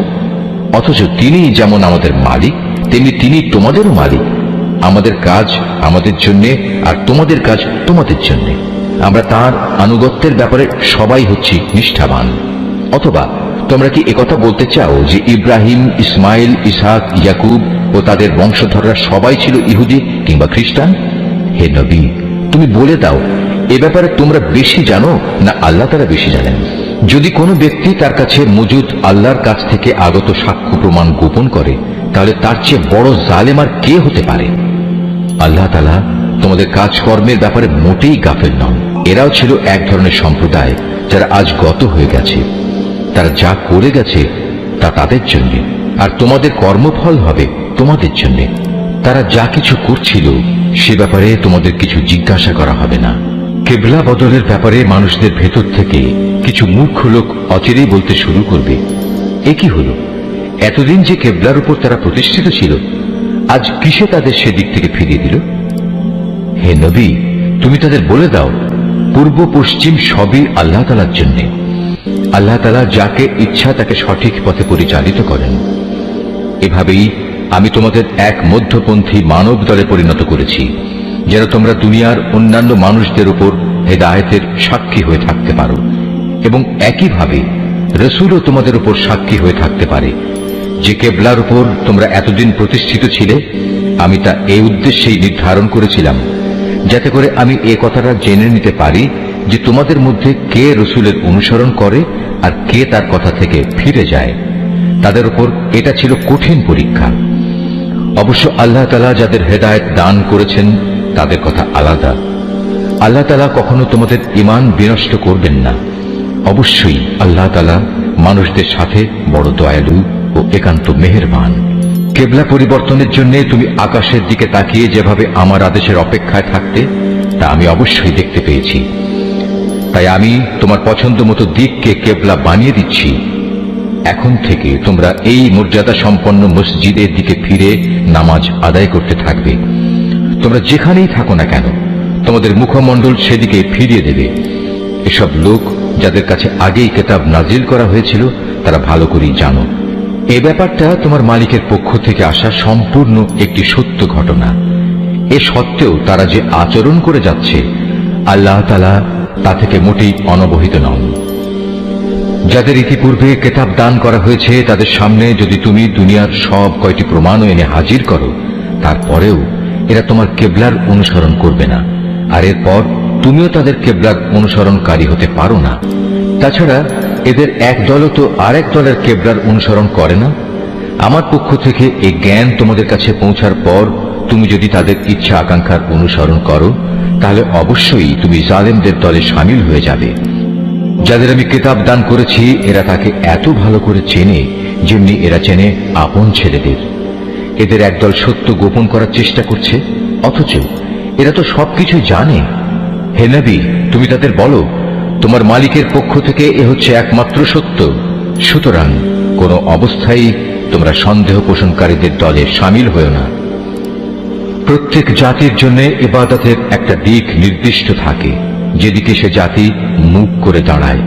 অতএব তোমরা আসল কল্যাণের দিকে অগ্রসর হবার কাজে একে অপরের সাথে প্রতিযোগিতা করো। তোমরা যেখানেই থাকো না কেন, তিনি তোমাদের সবাইকে একই স্থানে এনে হাজির করবেন। অবশ্যই আল্লাহ তাআলা সব কিছুর উপর ক্ষমতাবান।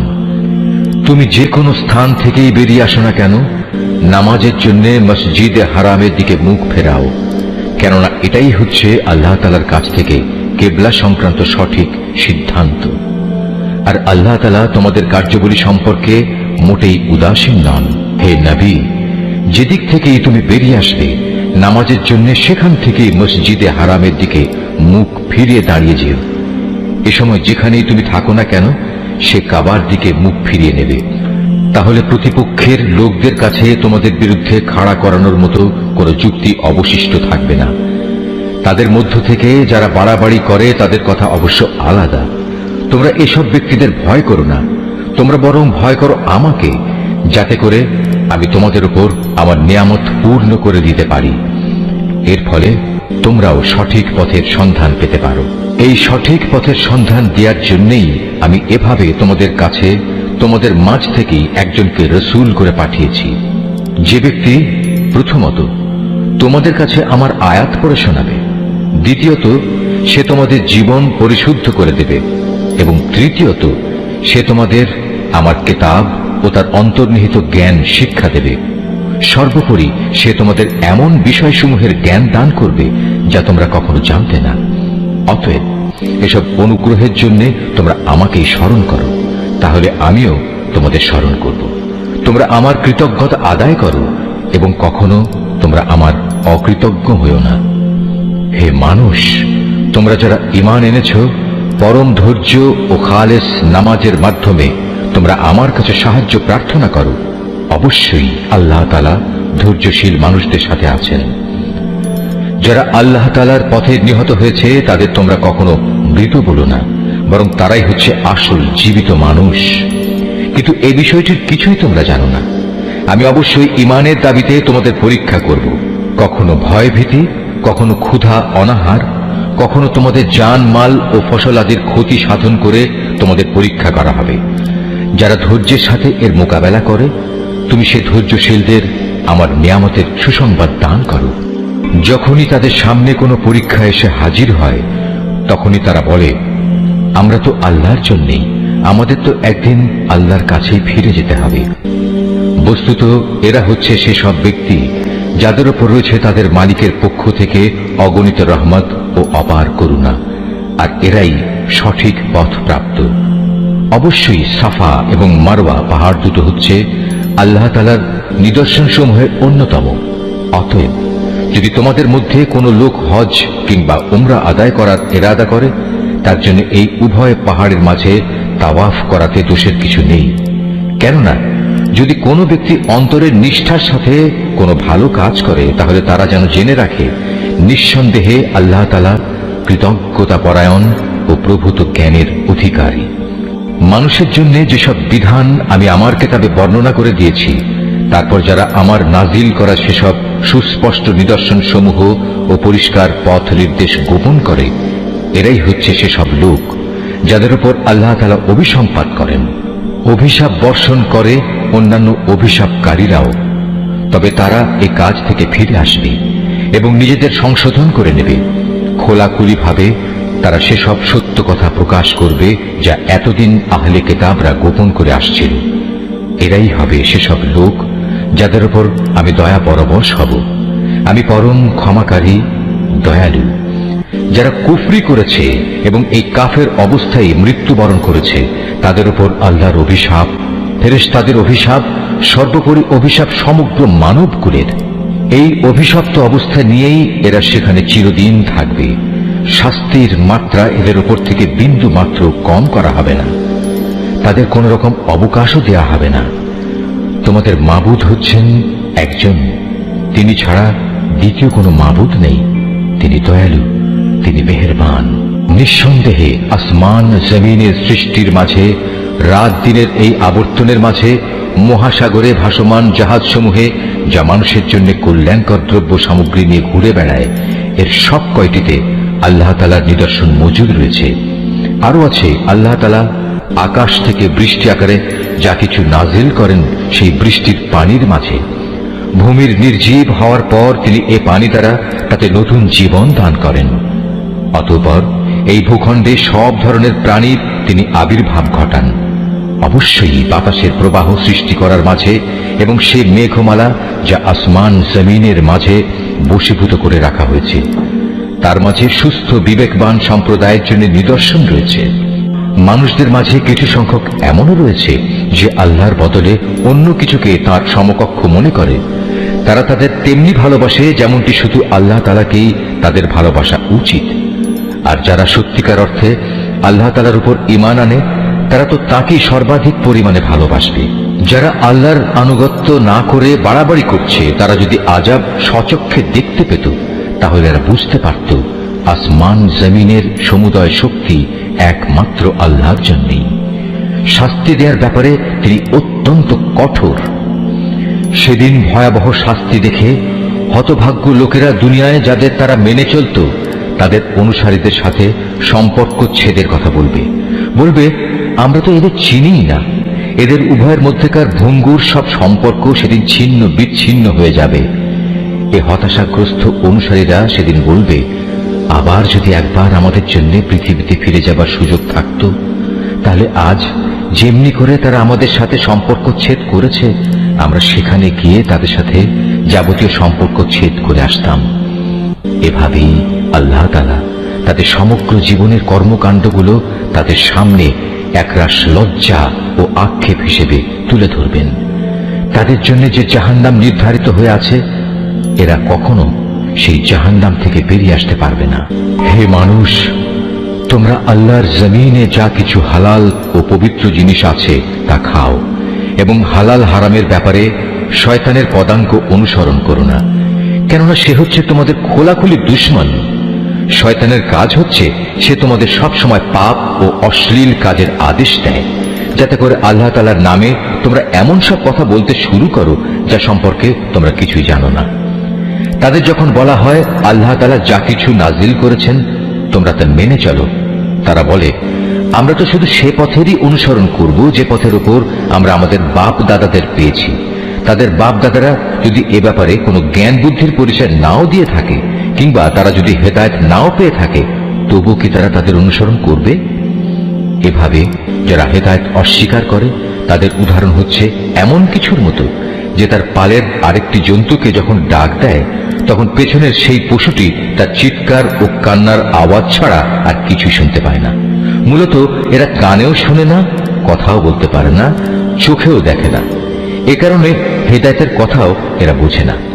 হে মানুষ, তোমরা যারা ঈমান এনেছ আমি যেসব পাক পবিত্র জিনিস তোমাদের দান করেছি নিঃসংকোচে তা তোমরা খাও এবং এই নিয়ামতের জন্য আল্লাহ তাআলার শুকর আদায় করো।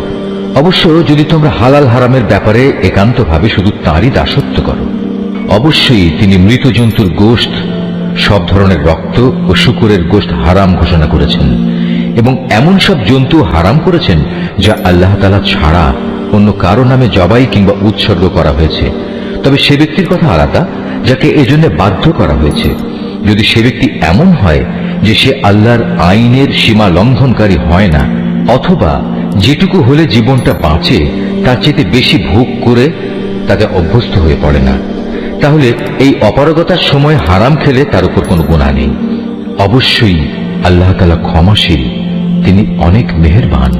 এ সত্ত্বেও যারা আল্লাহর নাজিল করা তার কিতাবের অংশবিশেষ গোপন করে রাখে এবং সামান্য বৈষয়িক মূল্যে তা বিক্রি করে দেয়, তারা এটা দিয়ে যা হাসিল করে তা হচ্ছে আগুন, যা দিয়ে তারা নিজেদের পেট ভর্তি করে রাখে। শেষ বিচারের দিনে আল্লাহ তাআলা তাদের সাথে কথা বলবেন না, তিনি তাদের সেদিন পবিত্র করবেন না। ভয়াবহ আযাব এদের জন্য নির্দিষ্ট। এরা হেদায়েতের বদলে গুমরাহির পথ কিনে নিয়েছে, ক্ষমার বদলে তারা আযাব বেছে নিয়েছে। এরা ধৈর্যের সাথে ধীরে ধীরে জাহান্নামের আগুনের উপর গিয়ে পড়েছে। এটা এই জন্যে আল্লাহ তাআলা মানব জাতির জন্য আগে থেকেই সত্য দ্বীন সহকারে কিতাব নাজিল করে দিয়েছেন। যারা এই কিতাবে মতবিরোধে লিপ্ত হয়েছে তারা সত্য ও ন্যায়ের পথ থেকে অনেক দূরে বিক্ষিপ্ত হয়ে গেছে। তোমরা তোমাদের মুখ পূর্ব দিকে ফেরাও বা পশ্চিম দিকে ফেরাও, এতে কিন্তু কোনোই কল্যাণ নিহিত নেই।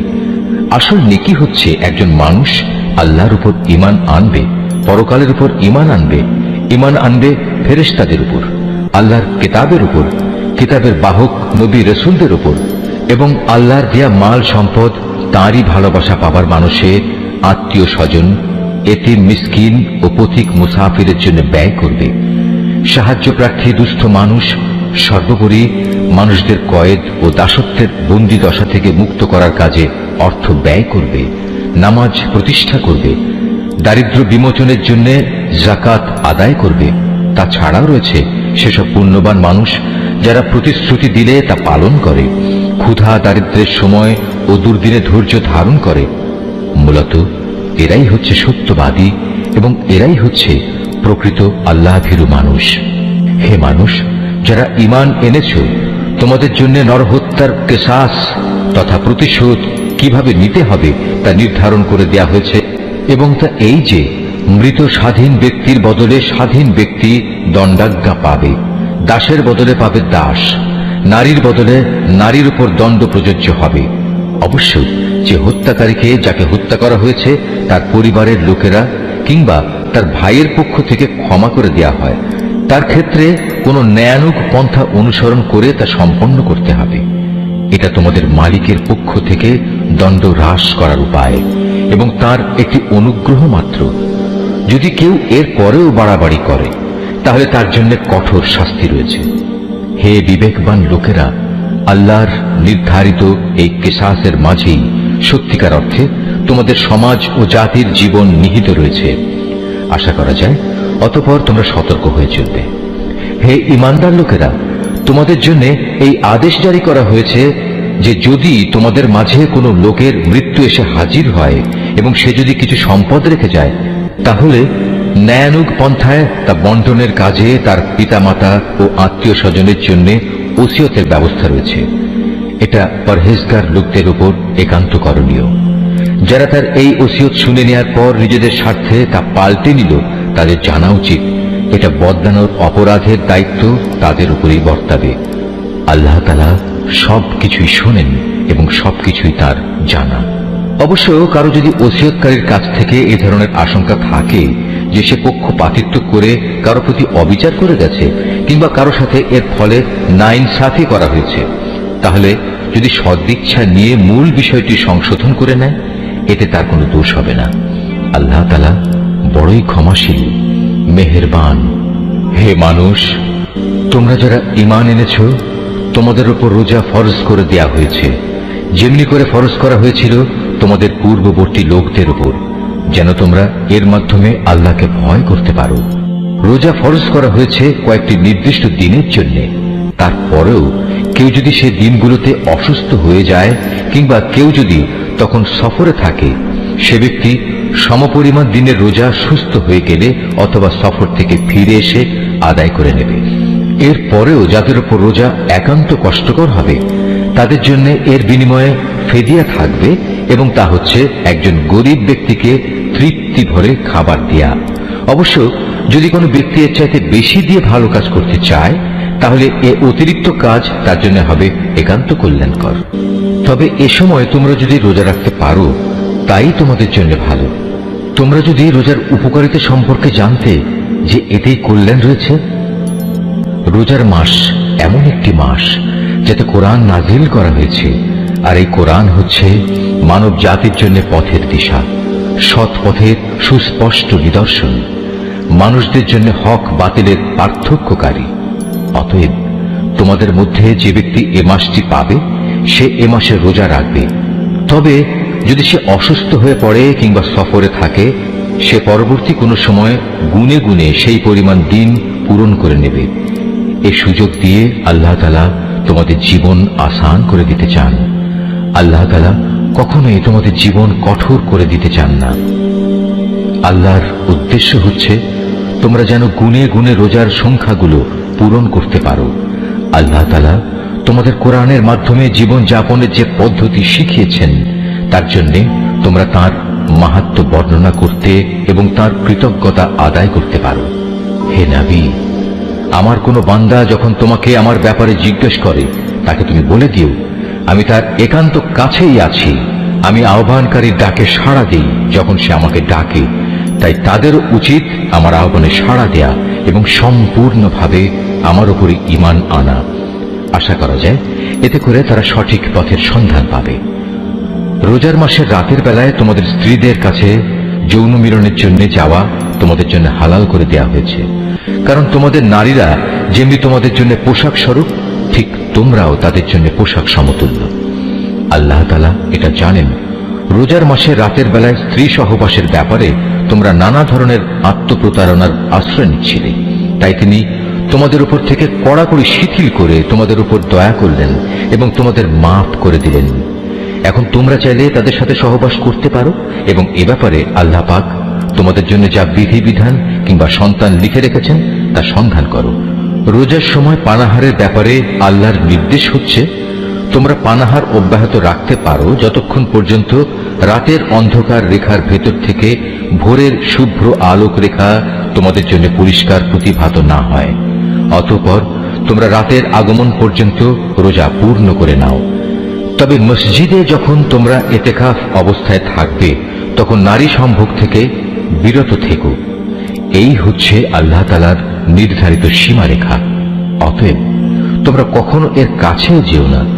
এভাবেই আল্লাহ তাআলা তার যাবতীয় নিদর্শন মানুষদের জন্য বলে দিয়েছেন, যাতে করে তারা এ আলোকে আল্লাহ তাআলাকে ভয় করতে পারে।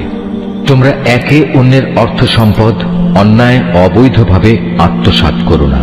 আবার জেনে বুঝে অন্যায়ভাবে অন্যের সম্পদ ভোগ করার জন্য এর একাংশ বিচারকদের সামনে ঘুষ কিংবা উপঢৌকন হিসেবেও পেশ করো না। হে নবী, তারা তোমাকে নতুন চাঁদগুলো ও তাদের বাড়া কমা সম্পর্কে জিজ্ঞেস করবে। তুমি তাদের বলে দাও, মূলত এগুলো হচ্ছে মানব জাতির জন্য একটি স্থায়ী সময় নির্ঘণ্ট, যার মাধ্যমে মানুষরা দিন তারিখ সম্পর্কে জানতে পারে। তাছাড়া এর মাধ্যমে লোকেরা হজের সময়সূচিও জেনে নিতে পারে। এহরাম বাঁধার পর পেছন দরজা দিয়ে ঘরে প্রবেশ করার মাঝে কোনো সওয়াব নেই। আসল নেকি হচ্ছে কে আল্লাহ তাআলাকে ভয় করল তা দেখা। এখন থেকে ঘরে ঢোকার সময় সামনের দুয়ার দিয়েই তোমরা আসা যাওয়া করো। তোমরা একমাত্র আল্লাহ তাআলাকে ভয় করবে। তোমরা আল্লাহ তাআলার পথে সেসব লোকের সাথে লড়াই করো যারা তোমাদের সাথে লড়াই করে, কিন্তু কোনো অবস্থায় সীমা লঙ্ঘন করো না, কারণ আল্লাহ তাআলা কখনো সীমা লঙ্ঘনকারীদের পছন্দ করেন না। যেখানেই তোমরা তাদের পাও সেখানেই তোমরা তাদের হত্যা করো। যেসব স্থান থেকে তারা তোমাদের বহিষ্কার করে দিয়েছে তোমরাও তাদের সেসব স্থান থেকে বের করে দাও। জেনে রেখো, ফিতনা, ফাসাদ, দাঙ্গা হাঙ্গামা, নরহত্যার চাইতেও বড় অপরাধ তোমরা কাবা ঘরের পাশে কখনো তাদের সাথে যুদ্ধে লিপ্ত হলো না, যতক্ষণ পর্যন্ত তারা সেখানে তোমাদের আক্রমণ না করে। তারা যদি তোমাদের সাথে যুদ্ধ করে তাহলে তোমরা তাদের সাথে যুদ্ধ করো। এভাবেই কাফেরদের শাস্তি দেয়া হয়। তবে তারা যদি যুদ্ধ বিগ্রহ থেকে ফিরে আসে তাহলে মনে রেখো, আল্লাহ তাআলা বড়ই ক্ষমাশীল ও দয়ার আধার। তোমরা তাদের সাথে লড়াই করতে থাকো যতক্ষণ না জমিন থেকে ফিতনা নির্মূল হয়ে যায় এবং আল্লাহর জমিনে আল্লাহর দেয়া জীবন ব্যবস্থা পূর্ণাঙ্গভাবে আল্লাহর জন্য নির্দিষ্ট হয়ে যায়। যদি তারা যুদ্ধ থেকে ফিরে আসে তবে তাদের সাথে আর কোনো বাড়াবাড়ি নয়। তবে হ্যাঁ, যারা নিজেরাই জালেম তাদের উপর এটা প্রযোজ্য নয়। একটি সম্মানিত মাসের বদলেই একটি সম্মানিত মাস আশা করা যাবে। প্রয়োজনে এই সম্মানিত মাস সমূহেও প্রতিশোধ ব্যবস্থা বৈধ হবে। এ সময়ে যদি কেউ তোমাদের উপর হস্ত প্রসারিত করে তাহলে তোমরাও তাদের উপর তেমনি হস্ত প্রসারিত করে জবাব দাও। তবে সর্বদাই আল্লাহকে ভয় করতে থাকো। মনে রেখো, যারা অপরাধ থেকে বেঁচে থাকে আল্লাহ তাআলা তাদের সাথে রয়েছেন। আল্লাহর পথে অর্থ সম্পদ ব্যয় করো। অর্থ সম্পদ আঁকড়ে ধরে নিজেদের হাতেই নিজেদের ধ্বংসের অতলে নিক্ষেপ করো না, এবং তোমরা অন্য মানুষদের সাথে দয়া অনুগ্রহ করো। নিশ্চয়ই আল্লাহ তাআলা অনুগ্রহকারী ব্যক্তিদের ভালোবাসেন। আল্লাহ তাআলা সন্তুষ্টির জন্য হজ ও উমরা সম্পন্ন করো।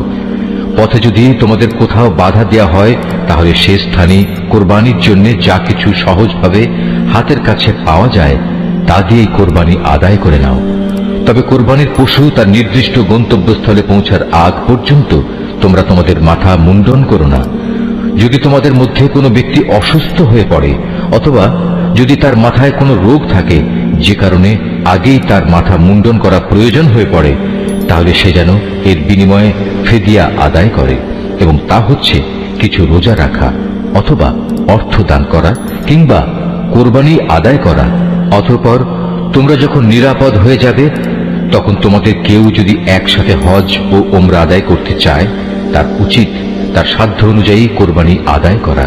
যদি কোরবানি করার মতো কোনো পশু সে না পায়, তাহলে সে যেন হজের সময়কালে 3টি এবং তোমরা যখন বাড়ি ফিরে আসবে তখন 7টি, সর্বমোট পূর্ণ 10টি রোজা রাখে। এই সুবিধাটুকু শুধু তাদের জন্য যাদের পরিবার পরিজন আল্লাহর ঘরের আশেপাশে বর্তমান নেই।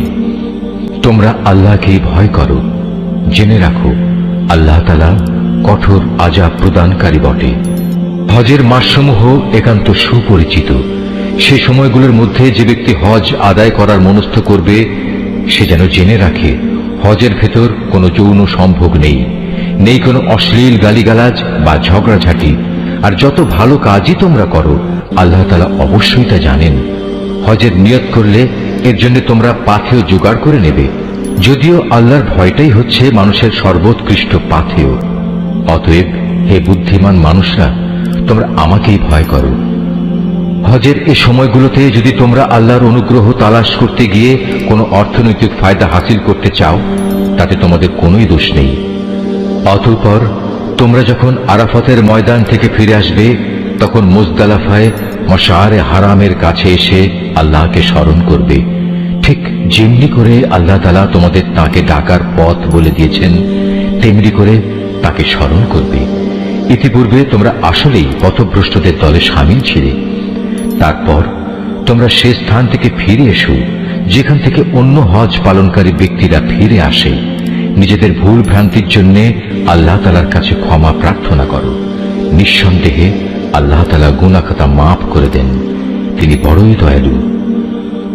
যখন তোমরা তোমাদের হজের যাবতীয় আনুষ্ঠানিকতা শেষ করে নেবে, তখন এখানে বসে আগের দিনে যেভাবে তোমরা তোমাদের পূর্বপুরুষদের গৌরবের কথা স্মরণ করতে, তেমনি করে বরং তার চেয়ে বেশি পরিমাণে এখন আল্লাহকে স্মরণ করো।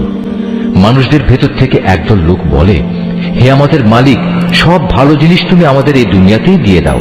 বস্তুত যারা এ ধরনের কথা বলে, তাদের জন্য পরকালে আর কোনো পাওনাই বাকি থাকে না।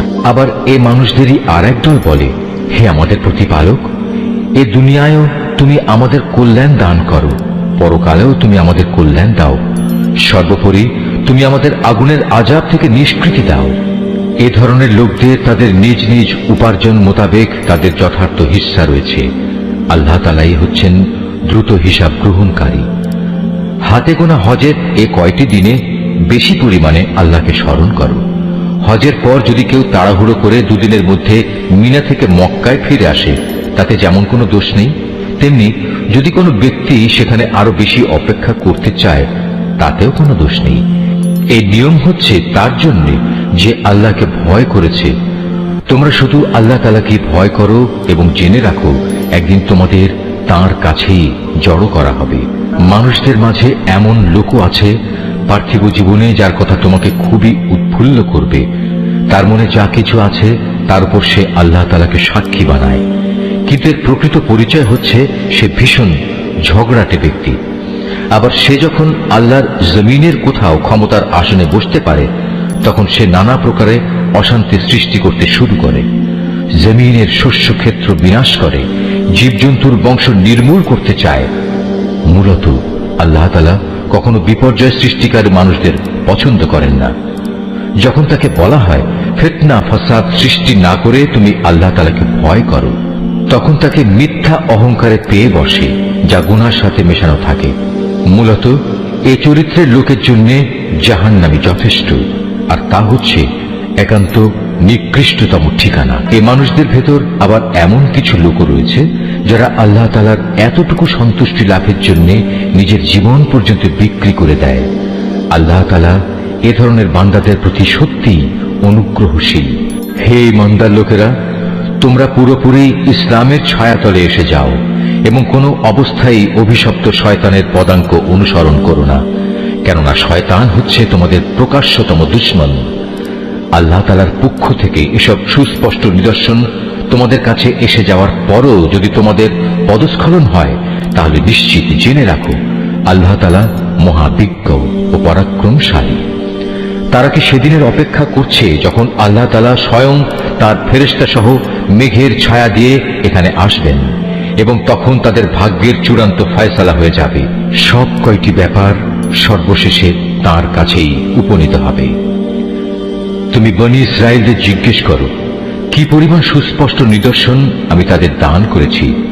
আমি তাদের বলেছি, যার কাছে হেদায়েতের নিয়ামত আসার পর সে নিজে তা বদলে ফেলে, তার জন্য আল্লাহ তাআলা কঠোর শাস্তি দানকারী।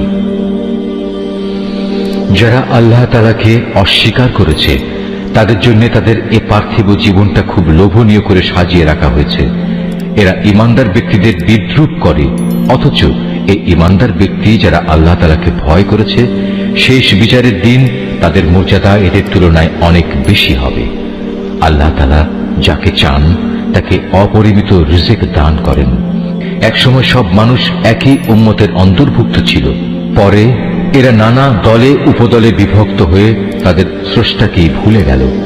তখন আল্লাহ তাআলা সঠিক পথের অনুসারীদের সুসংবাদবাহী আর গুনাহগারদের জন্য আযাবের সতর্ককারী হিসেবে নবীদের পাঠালেন।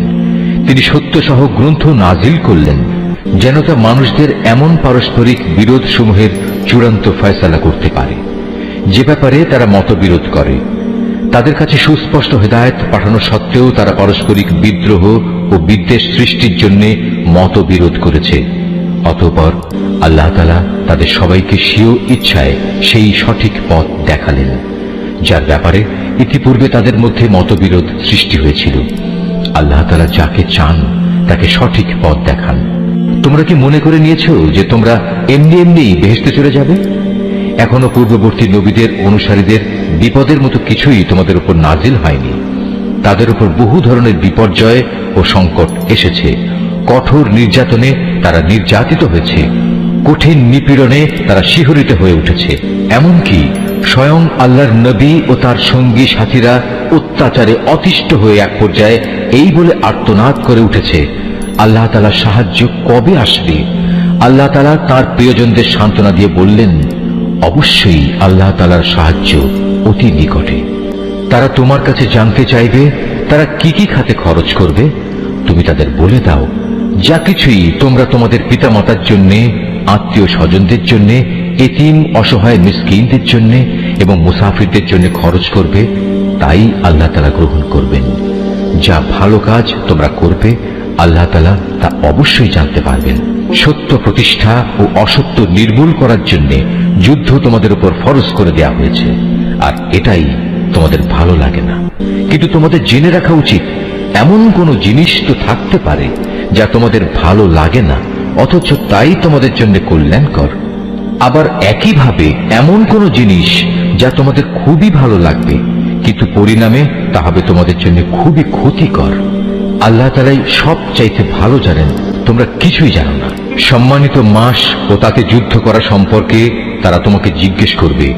তুমি তাদের বলে দাও, এই মাসে যুদ্ধ বিগ্রহ করা অনেক বড় গুনার কথা, কিন্তু আল্লাহর কাছে এর চাইতে বড় গুনাহ হচ্ছে আল্লাহর পথ থেকে মানুষদের ফিরিয়ে রাখা, আল্লাহকে অস্বীকার করা, খানায় কাবার দিকে যাওয়ার পথ রোধ করা ও সেখানকার অধিবাসীদের সেখান থেকে বের করে দেয়া।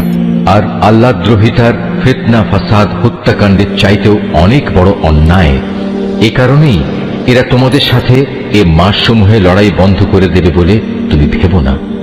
তারা তো পারলে বরং তোমাদের সবাইকে তোমাদের ইসলামী জীবন বিধান থেকেও ফিরিয়ে নিতে চাইবে। যদি তোমাদের কোনো ব্যক্তি তার দিন থেকে ফিরে যায়, অতঃপর সে মৃত্যু মুখে পতিত হয় এমন অবস্থায় যে সে সুস্পষ্ট কাফের ছিল, তাহলে তারাই হবে সে লোক যাদের যাবতীয় কর্মকাণ্ড দুনিয়া আখিরাতে বিফলে যাবে, আর এরাই হবে জাহান্নামের অধিবাসী। সেখানে তারা চিরদিন থাকবে। যারা ঈমান এনেছে, যারা হিজরত করেছে এবং আল্লাহর পথে জিহাদ করেছে, তারাই আল্লাহ তাআলার পক্ষ থেকে অনুগৃহীত হবার আশা করতে পারে। আল্লাহ তাআলা ক্ষমাশীল, অত্যন্ত দয়ালু। হে নবী, এরা তোমাকে মদ ও জুয়া সম্পর্কে জিজ্ঞেস করবে। তুমি তাদের বলে দাও, এই দুটো জিনিসের মধ্যে অনেক বড় ধরনের পাপ রয়েছে। যদিও মানুষের জন্য এর কিছু কিছু ব্যবসায়িক উপকারিতাও রয়েছে, কিন্তু এ উভয়ের ধ্বংসকারী গুনাহ তার ব্যবসায়িক উপকারিতার চাইতে অনেক বেশি। তারা তোমাকে এও জিজ্ঞেস করে তারা নেক কাজে কি কি খরচ করবে। তুমি তাদের বলো, দৈনন্দিন প্রয়োজন পূরণের পর যা অতিরিক্ত তাই। আল্লাহ তাআলা এভাবে তোমাদের জন্য তার আয়াতসমূহ খুলে খুলে বলে দেন, যাতে করে তোমরা এ নিয়ে চিন্তা ভাবনা করতে পারো। এ নির্দেশ তোমাদের ইহকাল ও পরকালের কল্যাণের জন্যই। তোমাকে তারা এতিমদের ব্যাপারে জিজ্ঞেস করবে, তুমি বলো, তাদের জন্য গৃহীত সব পন্থাই উত্তম। যদি তোমরা তোমাদের ধন সম্পদ তাদের সাথে মিশিয়ে ফেলো, তাতে কোনো দোষ নেই, কারণ তারা তো তোমাদেরই ভাই। আর আল্লাহ তাআলা এটা ভালো করেই জানেন কে ন্যায়ানুগ পন্থায় আছে আর কে ফাসাদি স্বভাবের লোক। আল্লাহ তাআলা চাইলে এ ব্যাপারে আরো অধিক কড়াকড়ি আরোপ করতে পারতেন। নিঃসন্দেহে আল্লাহ তাআলা ক্ষমতাবান এবং কুশলীও। তোমরা কখনো কোনো মুশরিক নারী বিয়ে করো না, যতক্ষণ না তারা ঈমান আনে। মনে রেখো, একজন মুসলমান দাসীও একজন ঐতিহ্যবাহী মুশরিক নারীর চাইতে উত্তম, যদিও এ মুশরিক নারীটি তোমাদের বেশি ভালো লাগে। হে মুসলিম মহিলারা, তোমরা কখনো কোনো মুশরিক পুরুষদের বিয়ে করো না, যতক্ষণ না তারা আল্লাহর উপর ঈমান আনে। কেননা একজন ঈমানদার দাসও একজন উঁচু খানদানের মুশরিক ব্যক্তির চাইতে ভালো, যদিও এ মুশরিক ব্যক্তিটি তোমাদের ভালো লাগে। আসলে এরা তোমাদের জাহান্নামের আগুনের দিকেই ডেকে নেবে। আর আল্লাহ তাআলা হামেশাই তার মোমেন বান্দাদের তার আদেশ বলে জান্নাত ও ক্ষমার দিকে আহ্বান জানান, এবং এজন্যে তিনি তার আয়াতসমূহ মানুষদের কাছে স্পষ্ট করে বর্ণনা করেন, যাতে করে তারা উপদেশ গ্রহণ করতে পারে। হে নবী, তারা তোমার কাছ থেকে মহিলাদের মাসিক ঋতুকাল ও এ সময়ে তাদের সাথে দৈহিক মিলন সম্পর্কে জানতে চাইবে। তুমি তাদের বলো, আসলে মহিলাদের এ সময়টা হচ্ছে একটি অপবিত্র ও কষ্টকর অবস্থা। কাজেই ঋতুস্রাবকালে তাদের সঙ্গ বর্জন করবে এবং তোমরা দৈহিক মিলনের জন্য তাদের কাছে যেও না, যতক্ষণ না তারা পুনরায় পবিত্র হয়। অতঃপর তারা যখন পুরো পাক সাফ হয়ে যায়, তখন তোমরা তাদের কাছে যাও। দৈহিক মিলনের যে পদ্ধতি আল্লাহ তাআলা শিখিয়ে দিয়েছেন সেভাবে যাবে। আল্লাহ তাআলা অবশ্যই সেসব লোকদের ভালোবাসেন যারা আল্লাহর দিকেই ফিরে আসে এবং যারা পাক পবিত্রতা অবলম্বন করে। তোমাদের স্ত্রীরা হচ্ছে তোমাদের জন্য সন্তান উৎপাদনের ফসল ক্ষেত্র। তোমরা তোমাদের এই ফসল ক্ষেত্রে যেভাবে ইচ্ছা সেভাবেই গমন করো। তোমরা সময় থাকতে নিজেদের জন্য কিছু অগ্রিম নেক আমল পাঠিয়ে দাও। তোমরা আল্লাহকে ভয় করো। জেনে রেখো, একদিন তোমাদের সবাইকে তার সামনাসামনি হতে হবে। মোমেনদের তুমি পুরস্কারের সুসংবাদ দান করো। তোমরা তোমাদের এমন শপথের জন্য আল্লাহর নামকে কখনো ঢাল হিসাবে ব্যবহার করবে না, যার মাধ্যমে ভালো কাজ করা, আল্লাহ তাআলাকে ভয় করা এবং মানুষদের মাঝে শান্তি শৃঙ্খলা প্রতিষ্ঠা করার কাজ থেকে তোমরা দূরে থাকবে। কারণ আল্লাহ তাআলা তোমাদের সবকিছুই শোনেন এবং সব কথাই তিনি জানেন। আল্লাহ তাআলা তোমাদের নিরর্থক শপথের জন্য কখনো পাকড়াও করবেন না, তবে তিনি অবশ্যই সেসব শপথের ব্যাপারে তোমাদের জিজ্ঞাসাবাদ করবেন, যা তোমরা আন্তরিকভাবে সম্পন্ন করো। বস্তুত আল্লাহ তাআলা বড় ক্ষমাশীল ও ধৈর্যশীল। যেসব লোক নিজ স্ত্রীদের কাছে যাবে না বলে কসম করেছে, তাদের এ ব্যাপারে মনস্থির করার জন্য 4 মাসের অবকাশ রয়েছে। এ সময়ের ভেতর যদি তারা তাদের কসম থেকে ফিরে আসে, তাহলে জেনে রেখো আল্লাহ তাআলা ক্ষমাশীল ও দয়াবান। আর তারা যদি এ সময়ের ভেতর তালাক দেওয়ার সিদ্ধান্ত করে, তাহলে তারা যেন জেনে রাখে আল্লাহ তাআলা সব শোনেন, জানেন। তালাকপ্রাপ্তা মহিলারা যেন 3টি মাসিক ঋতু অথবা ঋতু থেকে পবিত্র থাকার 3টি মুদ্দত পর্যন্ত নিজেদের পুনরায় বিয়ের বন্ধন থেকে দূরে রাখে। তাদের গর্ভে আল্লাহ তাআলা যা কিছু সৃষ্টি করেছেন তা গোপন করা কোনো অবস্থায় তাদের পক্ষে ন্যায়সঙ্গত হবে না, যদি তারা আল্লাহর উপর এবং পরকালের উপর ঈমান আনে। এ সময়ের ভেতর তাদের ফিরিয়ে নেয়ার ব্যাপারে তাদের স্বামীরা অবশ্য বেশি অধিকারী, যদি তারা উভয় পরস্পর মিলেমিশে চলতে চায়।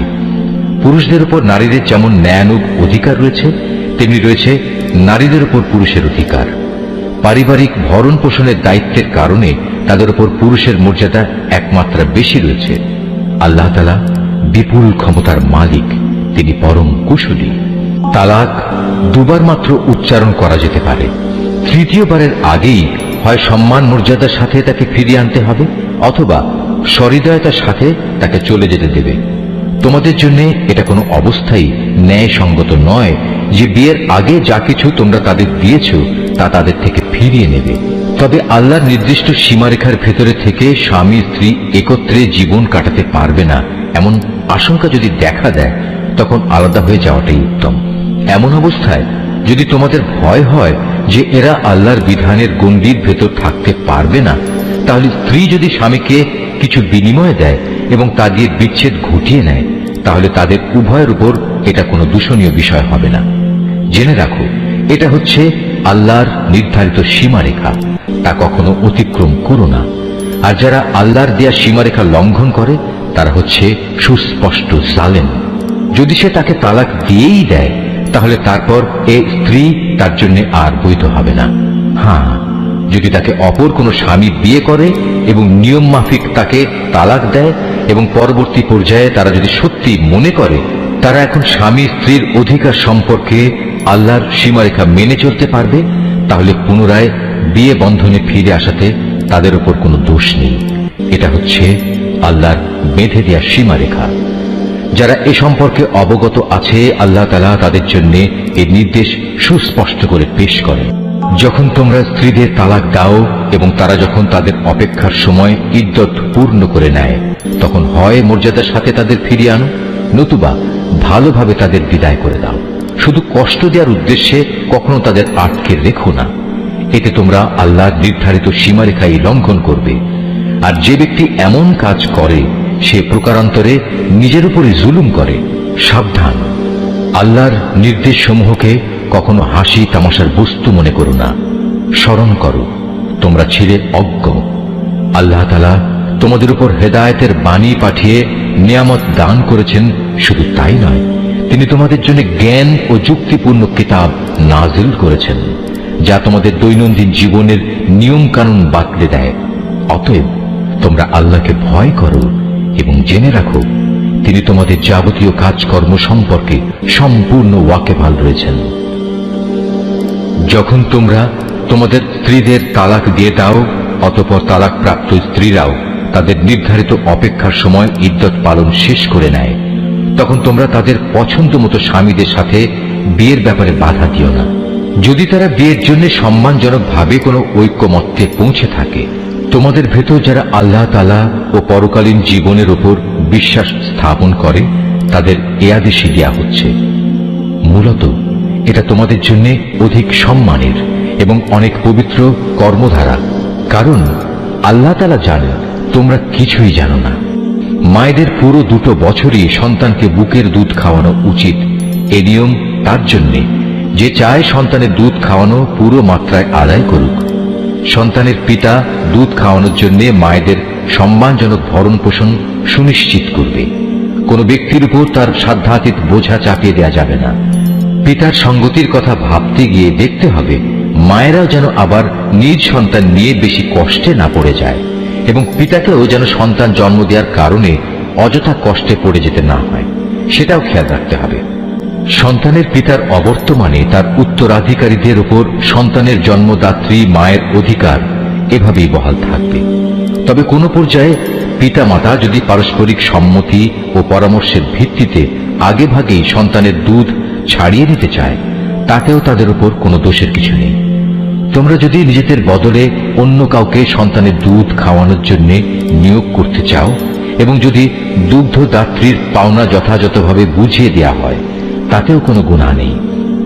সর্বাবস্থায় আল্লাহ তাআলাকে ভয় করো এবং জেনে রেখো, তোমরা যা কিছুই করো আল্লাহ তাআলা তার সব কিছুই দেখতে পান।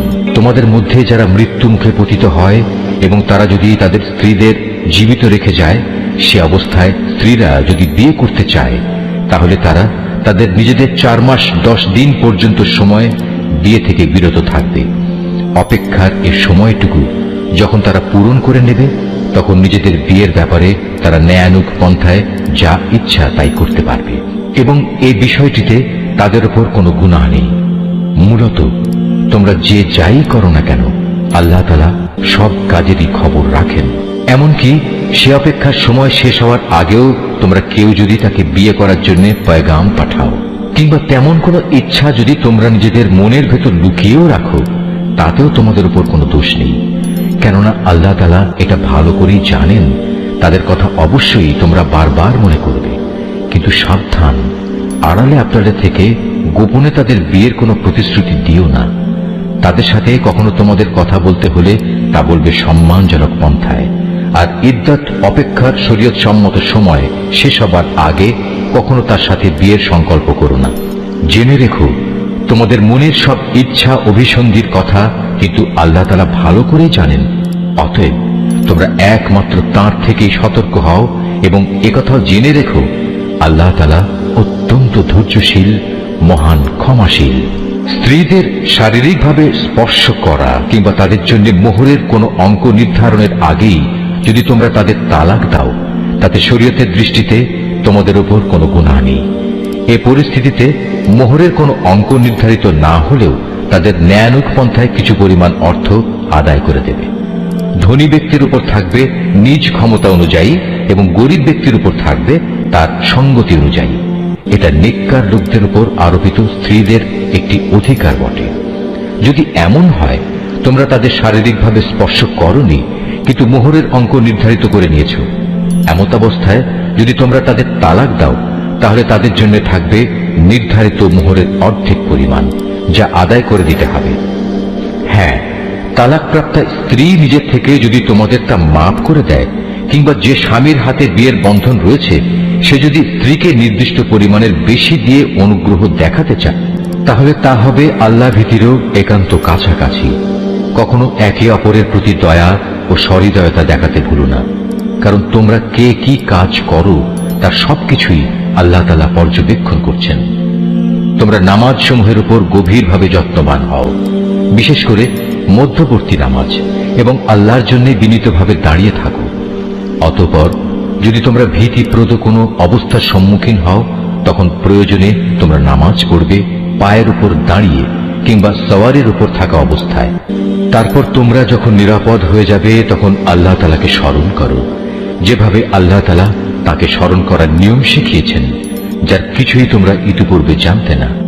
তোমাদের মধ্যে থেকে যদি কেউ মৃত্যুমুখে পতিত হয় এবং সে বিধবা স্ত্রীদের রেখে যায়, তার উত্তরসূরিদের জন্য তার ওসিয়ত থাকবে যেন তারা 1 বছর পর্যন্ত তাদের স্ত্রীদের ব্যয়ভার বহন করে। কোনো অবস্থায় যেন তার ভিটে মাটি থেকে তাকে বের করে দেয়া না হয়। এই সময় পূরণ হবার আগে যদি তারা নিজেরাই বের হয়ে যায় এবং তারা নিজেদের ব্যাপারে কোনো ভিন্ন সিদ্ধান্ত করে কোনো সম্মানজনক ব্যবস্থা করে নেয়, তাহলে এজন্যে তোমাদের উপর কোনো দোষ পড়বে না। আল্লাহ তাআলা সবার উপর শক্তিশালী, তিনি বিজ্ঞ কুশলীও। স্বামীদের উপর তালাকপ্রাপ্তা মহিলাদের জন্য ন্যায়সঙ্গত ভরণ পোষণের দায়িত্ব থাকবে। আল্লাহ তাআলাকে যারা ভয় করে, এটা তাদের উপর আরোপিত দায়িত্ব। এভাবেই আল্লাহ তাআলা তার আয়াতগুলো তোমাদের জন্য সুস্পষ্ট করে বলে দিয়েছেন, যাতে করে তোমরা বুঝতে পারো। তুমি কি তাদের পরিণতি দেখোনি যারা মৃত্যুর ভয়ে নিজেদের ভিটে মাটি ছেড়ে বেরিয়ে এসেছিল, অথচ তারা সংখ্যায় ছিল হাজার হাজার। তাদের এ কাপুরুষোচিত আচরণে রুষ্ট হয়ে আল্লাহ তাআলা তাদের বললেন, তোমরা নিপাত হয়ে যাও।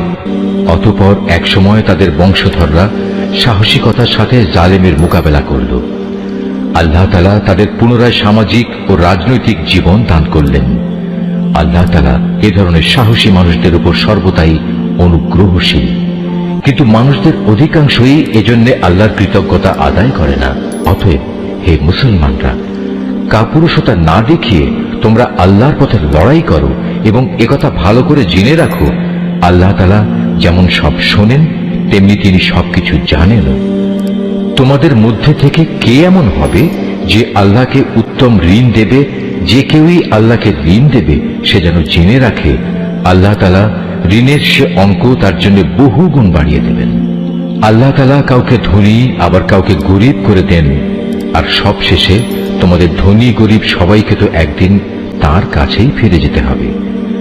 তুমি কি বনি ইসরাইল দলের কতিপয় নেতা সম্পর্কে চিন্তা করনি, যখন তারা মুসার আগমনের পর তদানীন্তন নবীর কাছে বলেছিল, আমাদের জন্য একজন বাদশা ঠিক করে দাও যেন তার সাথে আমরা আল্লাহর পথে লড়াই করতে পারি।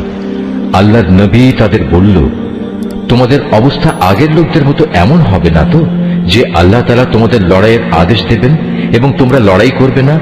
তারা বলল, আমরা কেন আল্লাহর পথে লড়ব না? বিশেষ করে যখন আমাদের নিজেদের বাড়ি ঘর থেকে আমাদের বের করে দেওয়া হয়েছে, আমাদের ছেলে মেয়েদেরও বের করে দেওয়া হয়েছে, অতঃপর যখন সত্যি সত্যি তাদের আল্লাহর পক্ষ থেকে যুদ্ধের আদেশ দেয়া হলো, তখন কতিপয় সাহসী বান্দা ছাড়া তাদের অধিকাংশই ময়দান ছেড়ে পালিয়ে গেছে। আসলে আল্লাহ তাআলা জালেমদের ভালো করেই জানেন। তাদের নবী তাদের বলল, আল্লাহ তাআলা তালুতকে তোমাদের উপর বাদশাহ নিযুক্ত করে পাঠিয়েছেন। একথা শুনে তারা বলল, তার কি অধিকার আছে যে আমাদের উপর রাজত্ব করার? বাদশাহীর অধিকার বরং তার চাইতে আমাদেরই বেশি রয়েছে। তাছাড়া অর্থ প্রাচুর্যও তো তার বেশি নেই। আল্লাহর নবী বলল, শাসন ক্ষমতার জন্য আল্লাহ তাআলা তাকেই বাছাই করেছেন এবং এ কাজের জন্য তার শারীরিক যোগ্যতা ও জ্ঞান প্রতিভা আল্লাহ তাআলা বাড়িয়ে দিয়েছেন। আসলে আল্লাহ তাআলা যাকে চান তাকেই তার রাজ ক্ষমতা দান করে থাকেন। তার ভান্ডার অনেক প্রশস্ত। আল্লাহ তাআলা যাকে চান তাকেই রাজত্ব দেন। আল্লাহ তাআলা প্রাচুর্যময় ও মহাবিজ্ঞ। তাদের নবী তাদের আরো বলল, আল্লাহ তাআলা যাকে পাঠাচ্ছেন তার বাদশাহীর অবশ্যই একটা চিহ্ন থাকবে, এবং তা হচ্ছে সে তোমাদের সামনে হারানো সিন্দুকটি এনে হাজির করবে। এতে তোমাদের জন্য আল্লাহর পক্ষ থেকে সান্ত্বনা ও প্রশান্তির বিষয় থাকবে। তাছাড়া এই অমূল্য সিন্ধুকে মুসা ও হারুনের পরিবার পরিজনের কিছু রেখে যাওয়া জিনিসপত্রও থাকবে। আল্লাহ তাআলার নির্দেশে তার ফেরেশতারা এই সিন্ধুক তোমাদের জন্য বহন করে আনবে।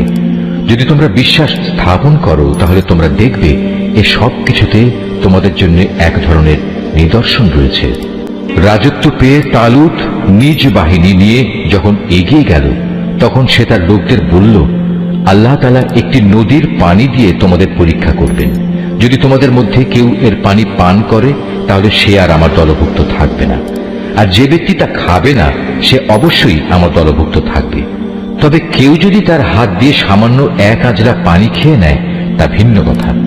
অতঃপর সেখানে গিয়ে হাতে গোনা কয়েকজন লোক ছাড়া আর সবাই তৃপ্তি ভরে পানি পান করল। এ কয়জন লোক যারা তার কথায় তার সাথে ঈমান এনেছিল। তারা এবং তালুত যখন নদী পার হয়ে এগিয়ে গেল, তখন তারা নিজেদের দীনতা দেখে বলে উঠল, হে আল্লাহ, আজ জালুত এবং তার বিশাল বাহিনীর মোকাবেলা করার শক্তি আমাদের নেই। এ সময় তাদেরই সাথী বন্ধুরা যারা জানত তাদের আল্লাহর সামনে হাজির হতে হবে, তারা বলল, ইতিহাসে এমন অনেকবারই দেখা গেছে আল্লাহর সাহায্য নিয়ে একটি ক্ষুদ্র দলও বিশাল সেনাবাহিনীর উপর জয়ী হয়েছে। কেননা আল্লাহ তাআলা ধৈর্যশীলদের সাথেই থাকেন। তারপর যখন সে তার সৈন্য নিয়ে মোকাবেলা করার জন্য দাঁড়ালো, তখন তারা আল্লাহর কাছে সাহায্য চেয়ে বলল, হে আমাদের মালিক, তুমি আমাদের সবরের তৌফিক দান করো। দুশমনের মোকাবেলায় আমাদের কদম অটল রাখো এবং অবিশ্বাসী কাফেরদের মোকাবেলায় তুমি আমাদের সাহায্য করো। লড়াইয়ের ময়দানে তারা তাদের পর্যুদস্ত লাঞ্ছিত করে দিল এবং দাউদ আল্লাহর সাহায্য নিয়ে জালুতকে হত্যা করল। আল্লাহ তাআলা তাকে দুনিয়ার রাজত্ব দান করলেন এবং তাকে রাজ ক্ষমতা চালানোর কৌশল শিক্ষা দিলেন। আল্লাহ তাআলা তাকে নিজ ইচ্ছা মতো আরো বহু বিষয়ে জ্ঞান দান করলেন। আসলে আল্লাহ তাআলা যদি যুগে যুগে একদল লোককে দিয়ে আর একদল লোককে শায়েস্তা না করতেন তাহলে এই ভূখণ্ড ফিতনা ফাসাদে ভরে যেত। কিন্তু আল্লাহ তাআলা তা চাননি, কেননা আল্লাহ তাআলা এ সৃষ্টিগুলোর উপর বড়ই অনুগ্রহশীল। এ কিতাবে বর্ণিত এসব ঘটনা হচ্ছে আল্লাহর এক একটা নিদর্শন মাত্র, যা যথাযথভাবে আমি তোমাকে শুনিয়েছি। এর কোনো ঘটনাই তো তুমি জানতে না। তুমি অবশ্যই আমার পাঠানো নবী রসুলদের একজন। এই যে নবী রসুলরা রয়েছে, এদের কাউকে কারো উপর আমি বেশি মর্যাদা দান করেছি। এদের মধ্যে এমনও কেউ ছিল যাদের সাথে আল্লাহ তাআলা কথা বলেছেন এবং এর মাধ্যমে কারো মর্যাদা তিনি বাড়িয়ে দিয়েছেন। আমি মরিয়মের ছেলে ঈসাকে কতিপয় উজ্জ্বল নিদর্শন দিয়েছিলাম। অতঃপর পবিত্র রূহের মাধ্যমে তাকে আমি সাহায্য করেছি। আল্লাহ তাআলা চাইলে তাদের আগমনের পর যাদের কাছে এসব উজ্জ্বল নিদর্শন এসেছে তারা কখনো মারামারিতে লিপ্ত হতো না। কিন্তু রাসূলদের পর তারা দলে উপদলে বিভক্ত হয়ে গেল। অতঃপর তাদের মধ্যে কিছু লোক ঈমান আনল, আবার তাদের কিছু লোক আল্লাহ তাআলা ও তার নবীকে অস্বীকার করল। অথচ আল্লাহ পাক চাইলে এরা কেউই যুদ্ধ বিগ্রহে লিপ্ত হতো না। কিন্তু আল্লাহ তাআলা যা চান তাই করেন। হে ঈমানদাররা, তোমরা যারা ঈমান এনেছ, আমার দেয়া ধন সম্পদ থেকে আমার পথে ব্যয় করো সেদিনটি আসার আগে, যেদিন কোনো বেচাকেনা চলবে না, কোন রকম বন্ধুত্ব ভালোবাসাও কাজে আসবে না, না সেদিন কারো কাছ থেকে কোনো সুপারিশ গ্রহণ করা হবে। মূলত এদিনের অস্বীকারীরাই হচ্ছে জালেম। মহান আল্লাহ তাআলা, তিনি ছাড়া দ্বিতীয় কোনো ইলাহ নেই। তিনি চিরঞ্জীব, তিনি অনাদি সত্তা। ঘুম তো দূরের কথা, সামান্য তন্দ্রাও তাকে আচ্ছন্ন করে না। আসমান সমূহ ও জমিনে যা কিছু আছে তার সবকিছুরই একচ্ছত্র মালিকানা তার। কে এমন আছে যে তার দরবারে বিনা অনুমতিতে সুপারিশ করবে? তাদের বর্তমান ভবিষ্যতের সবকিছুই তিনি জানেন। তার জানা বিষয়সমূহের কোনো কিছুই কারো জ্ঞানের সীমা পরিসীমার আয়ত্তাধীন হতে পারে না। তবে কিছু জ্ঞান যদি তিনি কাউকে দান করে থাকেন তবে তা ভিন্ন কথা। তার বিশাল সাম্রাজ্য আসমান জমিনের সবকিছুই পরিবেষ্টন করে আছে। এই উভয়টির হেফাজত করার কাজ কখনো তাকে পরিশ্রান্ত করে না। তিনি পরাক্রমশালী ও অসীম মর্যাদাবান। আল্লাহর দ্বীনের ব্যাপারে কোনো জোর জবরদস্তি নেই, কারণ সত্য এখানে মিথ্যা থেকে পরিষ্কার হয়ে গেছে। তোমাদের মধ্যে যদি কোনো ব্যক্তি বাতিল মতাদর্শকে অস্বীকার করে আল্লাহর দেয়া জীবনাদর্শের উপর ঈমান আনে, সে যেন এর মাধ্যমে এমন এক শক্তিশালী রশি ধরল যা কোনোদিনই ছিঁড়ে যাবার নয়। আল্লাহ তাআলা সবকিছুই শোনেন এবং সবকিছুই জানেন। যারা আল্লাহর উপর ঈমান আনে, আল্লাহ তাআলাই হচ্ছেন তাদের সাহায্যকারী বন্ধু। তিনি জাহেলিয়াতের অন্ধকার থেকে তাদের ঈমানের আলোতে বের করে নিয়ে আসেন। অপরদিকে যারা আল্লাহকে অস্বীকার করে, বাতিল শক্তিসমূহই হয়ে থাকে তাদের সাহায্যকারী। তা তাদের দিনের আলোক থেকে কুফরির অন্ধকারের দিকে নিয়ে যায়। এরাই হচ্ছে প্রকৃতপক্ষে জাহান্নামের অধিবাসী। সেখানে তারা চিরদিন থাকবে। তুমি কি সে ব্যক্তির অবস্থা দেখনি যে ব্যক্তিকে আল্লাহ তাআলা দুনিয়ার রাষ্ট্র ক্ষমতা দেওয়ার পর সেই ইব্রাহিমের সাথে স্বয়ং মালিকের ব্যাপারে বিতর্কে লিপ্ত হল?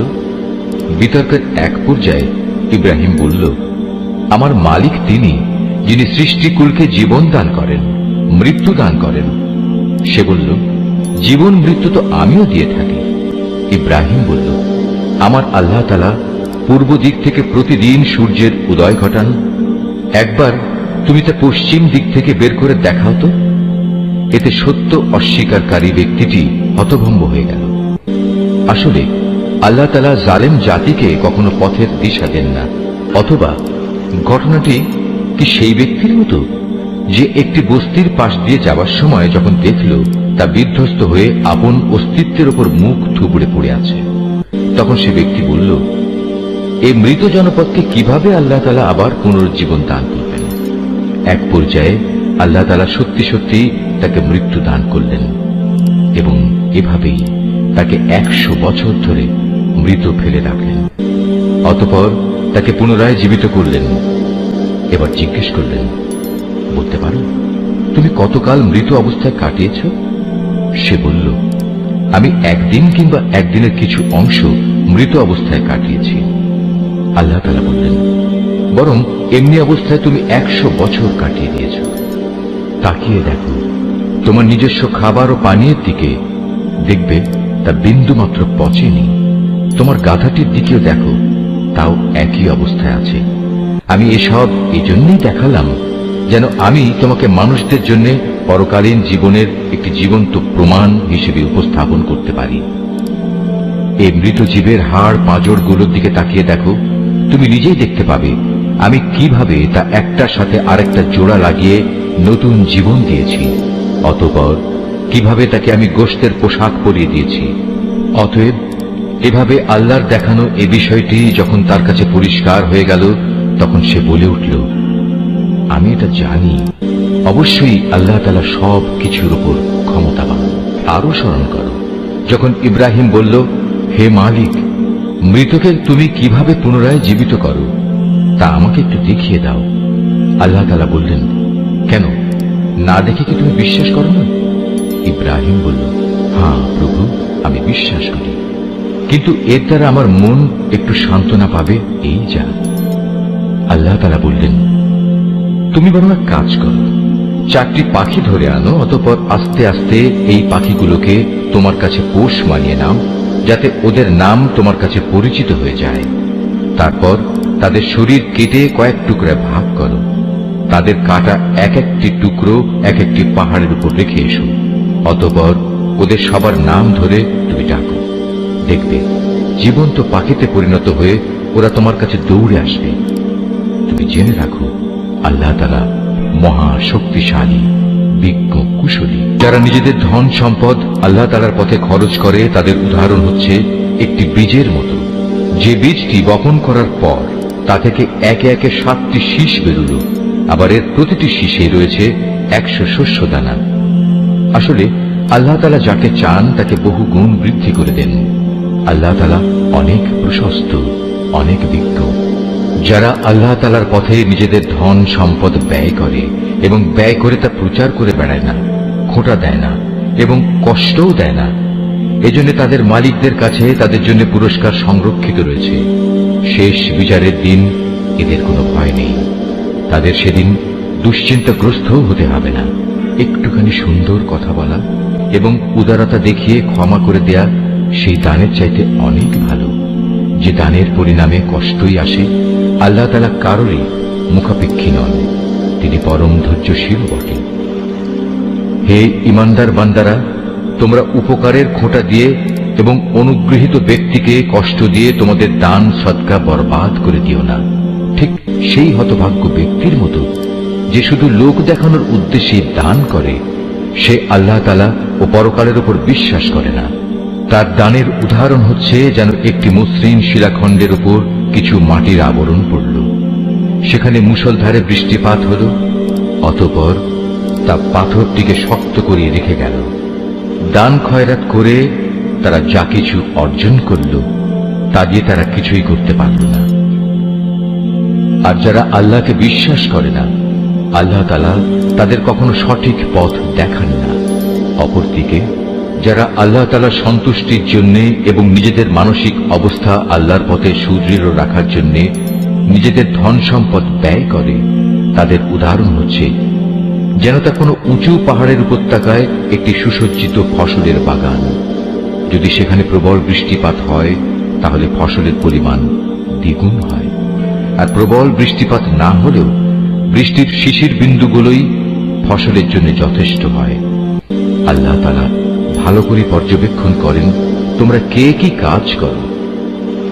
তোমাদের কেউ কি চাইবে যে তার কাছে ফলে ফুলে সুশোভিত একটি বাগান থাকুক, যাতে খেজুর ও আঙুর সহ বিভিন্ন ধরনের ফলমূল থাকবে, তার তলদেশ দিয়ে আবার প্রবহমান থাকবে কতিপয় ঝর্ণাধারা, আর এর ফল ভোগ করার আগেই বাগানের মালিক বয়সের ভারে নুয়ে পড়বে এবং তার কিছু দুর্বল সন্তান থাকবে।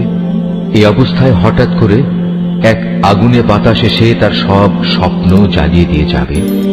এভাবেই আল্লাহ তাআলা তার নিদর্শনগুলো তোমাদের কাছে সুস্পষ্টভাবে বর্ণনা করেন, যাতে তোমরা আল্লাহ তাআলার এসব কথার উপর চিন্তা গবেষণা করতে পারো। হে ঈমানদার লোকেরা, তোমরা নিজেরা যা অর্জন করেছ সে পবিত্র সম্পদ এবং যা আমি জমিনের ভেতর থেকে তোমাদের জন্য বের করে এনেছি, তার থেকে একটি উৎকৃষ্ট অংশ আল্লাহর পথে ব্যয় করো। আল্লাহর জন্য এমন নিকৃষ্টতম জিনিসগুলো বেছে রেখে তার থেকে ব্যয় করো না, যা অন্যরা তোমাদের দিলে তোমরা তা গ্রহণ করবে না। অবশ্য যা কিছু তোমরা অনিচ্ছাকৃতভাবে গ্রহণ করো তা আলাদা। তোমরা জেনে রেখো, আল্লাহ তাআলা তোমাদের দানের মুখাপেক্ষী নন, সব প্রশংসার মালিক তো তিনি। শয়তান সব সময় তোমাদের অভাব অনটনের ভয় দেখাবে এবং সে নানাবিধ অশ্লীল কর্মকাণ্ডের আদেশ দেবে। আর আল্লাহ তাআলা তোমাদের তার কাছ থেকে অসীম বরকত ও ক্ষমার প্রতিশ্রুতি দিচ্ছেন এবং সেদিকেই তিনি তোমাদের ডাকছেন। আল্লাহ তাআলা প্রাচুর্যময় ও সম্যক অবগত। আল্লাহ তাআলা যাকে চান তাকে একান্তভাবে তার পক্ষ থেকে বিশেষ জ্ঞান দান করেন। আর যে ব্যক্তিকে আল্লাহ তাআলার সেই বিশেষ জ্ঞান দেওয়া হলো, সে যেন মনে করে তাকে প্রচুর কল্যাণ দান করা হয়েছে। আর প্রজ্ঞা সম্পন্ন ব্যক্তি ছাড়া আল্লাহর এসব কথা থেকে অন্য কেউ কোনো শিক্ষায় গ্রহণ করতে পারে না। তোমরা যা কিছু খরচ করো আর যা কিছু খরচ করার জন্য মানত করো, আল্লাহ তাআলা অবশ্যই তা ভালো করেই জানেন। জালেমদের আসলে কোনো সাহায্যকারী নেই। আল্লাহ তাআলা সন্তুষ্টির জন্য তোমরা যা কিছু দান করো তা যদি প্রকাশ্যভাবে মানুষদের সামনে করো তা ভালো কথা, তাতে কোনো দোষ নেই। তবে যদি তোমরা তা মানুষদের কাছে গোপন রাখো এবং চুপে চুপে অসহায়দের দিয়ে দাও, তা হবে তোমাদের জন্য উত্তম। এ দানের কারণে আল্লাহ তাআলা তোমাদের বহুবিধ গুনাহ খাতা মুছে দেবেন। আর তোমরা যাই করো না কেন, আল্লাহ তাআলা সবকিছু সম্পর্কে ওয়াকিবহাল রয়েছেন। যারা তোমার কথা শোনে না, তাদের হেদায়েতের দায়িত্ব তোমার উপর নয়, তবে আল্লাহ তাআলা যাকে চান তাকেই সঠিক পথ দেখান। তোমরা যা দান সদকা করো এটা তোমাদের জন্য কল্যাণকর, কারণ তোমরা তো এজন্যই খরচ করো যেন আল্লাহর সন্তুষ্টি অর্জন করতে পারো। তোমরা আজ যা কিছু দান করবে, আগামীকাল তার পুরোপুরি পুরস্কার তোমাদের আদায় করে দেয়া হবে। সেদিন তোমাদের উপর কোন রকম জুলুম করা হবে না। দান সদকা তো তোমাদের মাঝে এমন কিছু গরিব মানুষের জন্য যারা আল্লাহর পথে এমন ভাবে ব্যাপৃত, যারা নিজেদের জন্য জমিনের বুকে চেষ্টা সাধনা করতে পারে না। আত্মসম্মান বোধের কারণে কিছু চায় না বলে অজ্ঞ মূর্খ লোকেরা এদের মনে করে এরা বুঝি সচ্ছল, কিন্তু তুমি এদের বাহ্যিক চেহারা দেখেই এদের সঠিক অবস্থা বুঝে নিতে পারো। এরা মানুষদের কাছ থেকে কাকুতি মিনতি করে ভিক্ষা করতে পারে না। তোমরা যা কিছুই খরচ করবে, আল্লাহ তাআলা তার যথার্থ বিনিময় দেবেন, কারণ তিনি সবকিছুই দেখেন। যারা দিনরাত প্রকাশ্যে ও সঙ্গোপনে নিজেদের মাল সম্পদ ব্যয় করে, তাদের মালিকের দরবারে তাদের এ দানের প্রতিফল সুরক্ষিত রয়েছে। তাদের উপর কোন রকম ভয়ভীতি থাকবে না, তারা চিন্তিতও হবে না। যারা সুদ খায় তারা মাথা উঁচু করে দাঁড়াতে পারবে না, দাঁড়ালেও তার দাঁড়ানো হবে সে ব্যক্তির মতো যাকে শয়তান নিজস্ব পরশ দিয়ে দুনিয়ার লোভ লালসায় মহাচ্ছন্ন করে রেখেছে।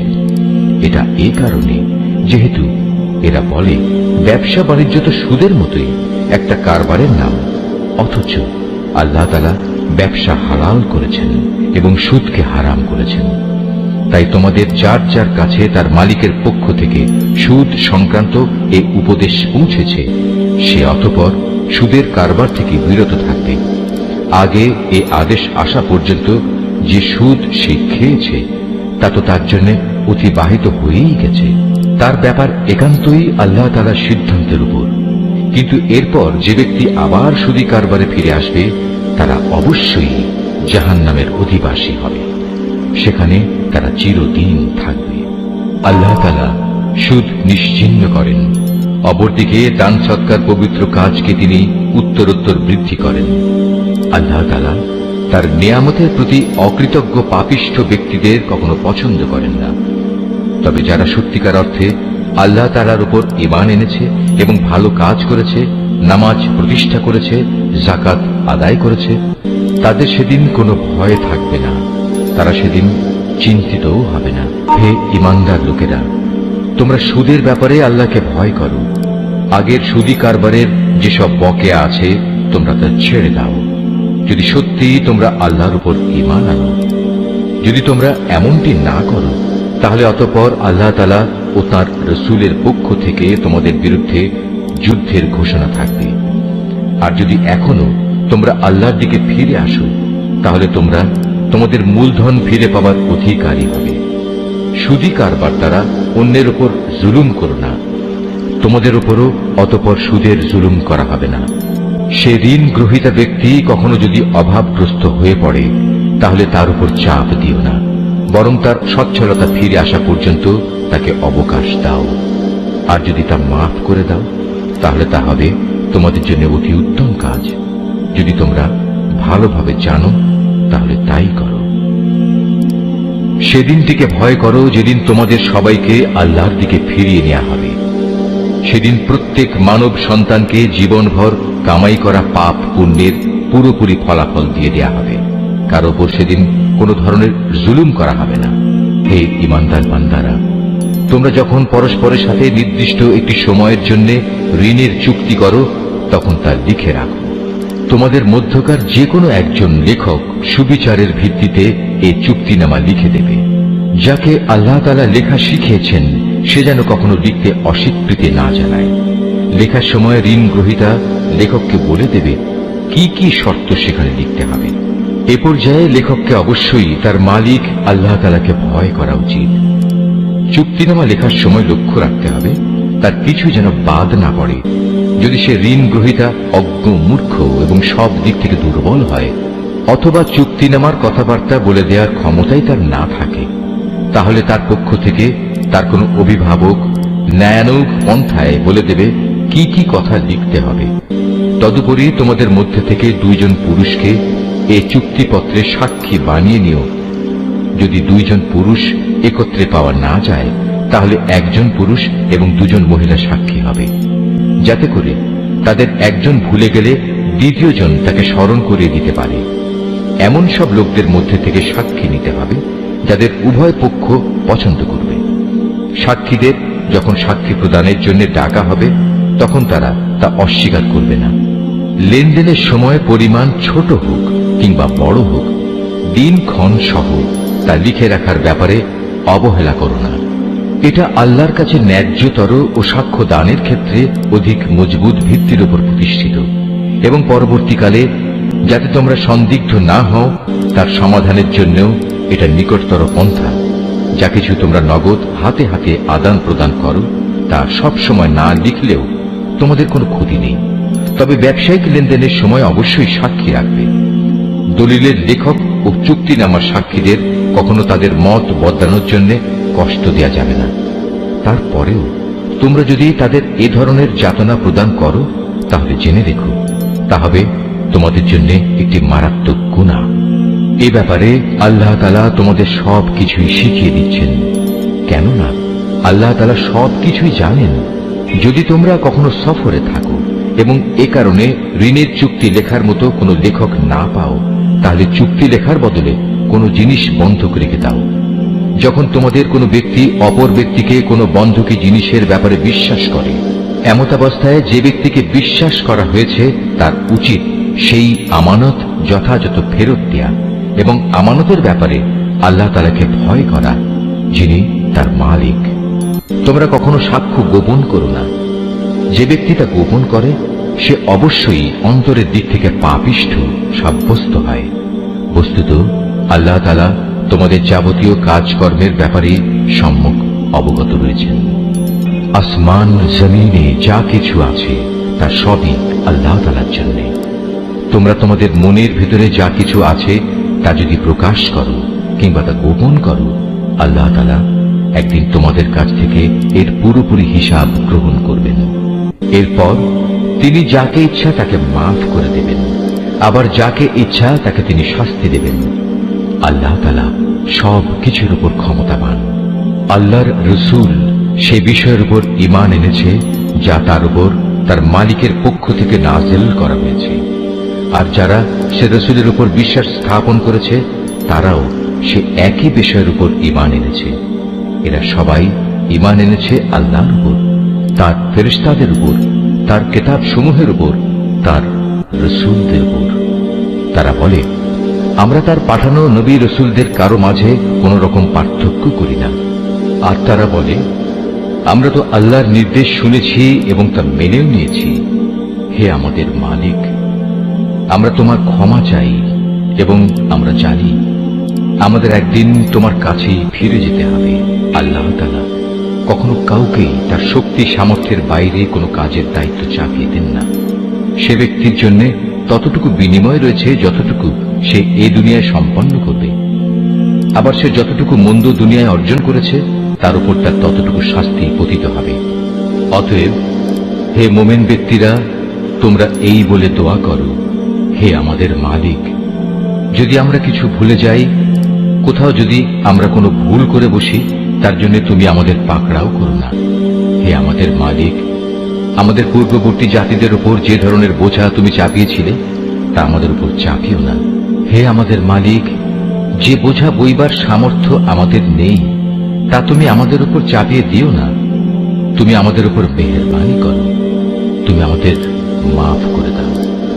আমাদের উপর তুমি দয়া করো। তুমি আমাদের একমাত্র আশ্রয়দাতা বন্ধু। অতএব কাফেরদের মোকাবেলায় তুমি আমাদের সাহায্য করো।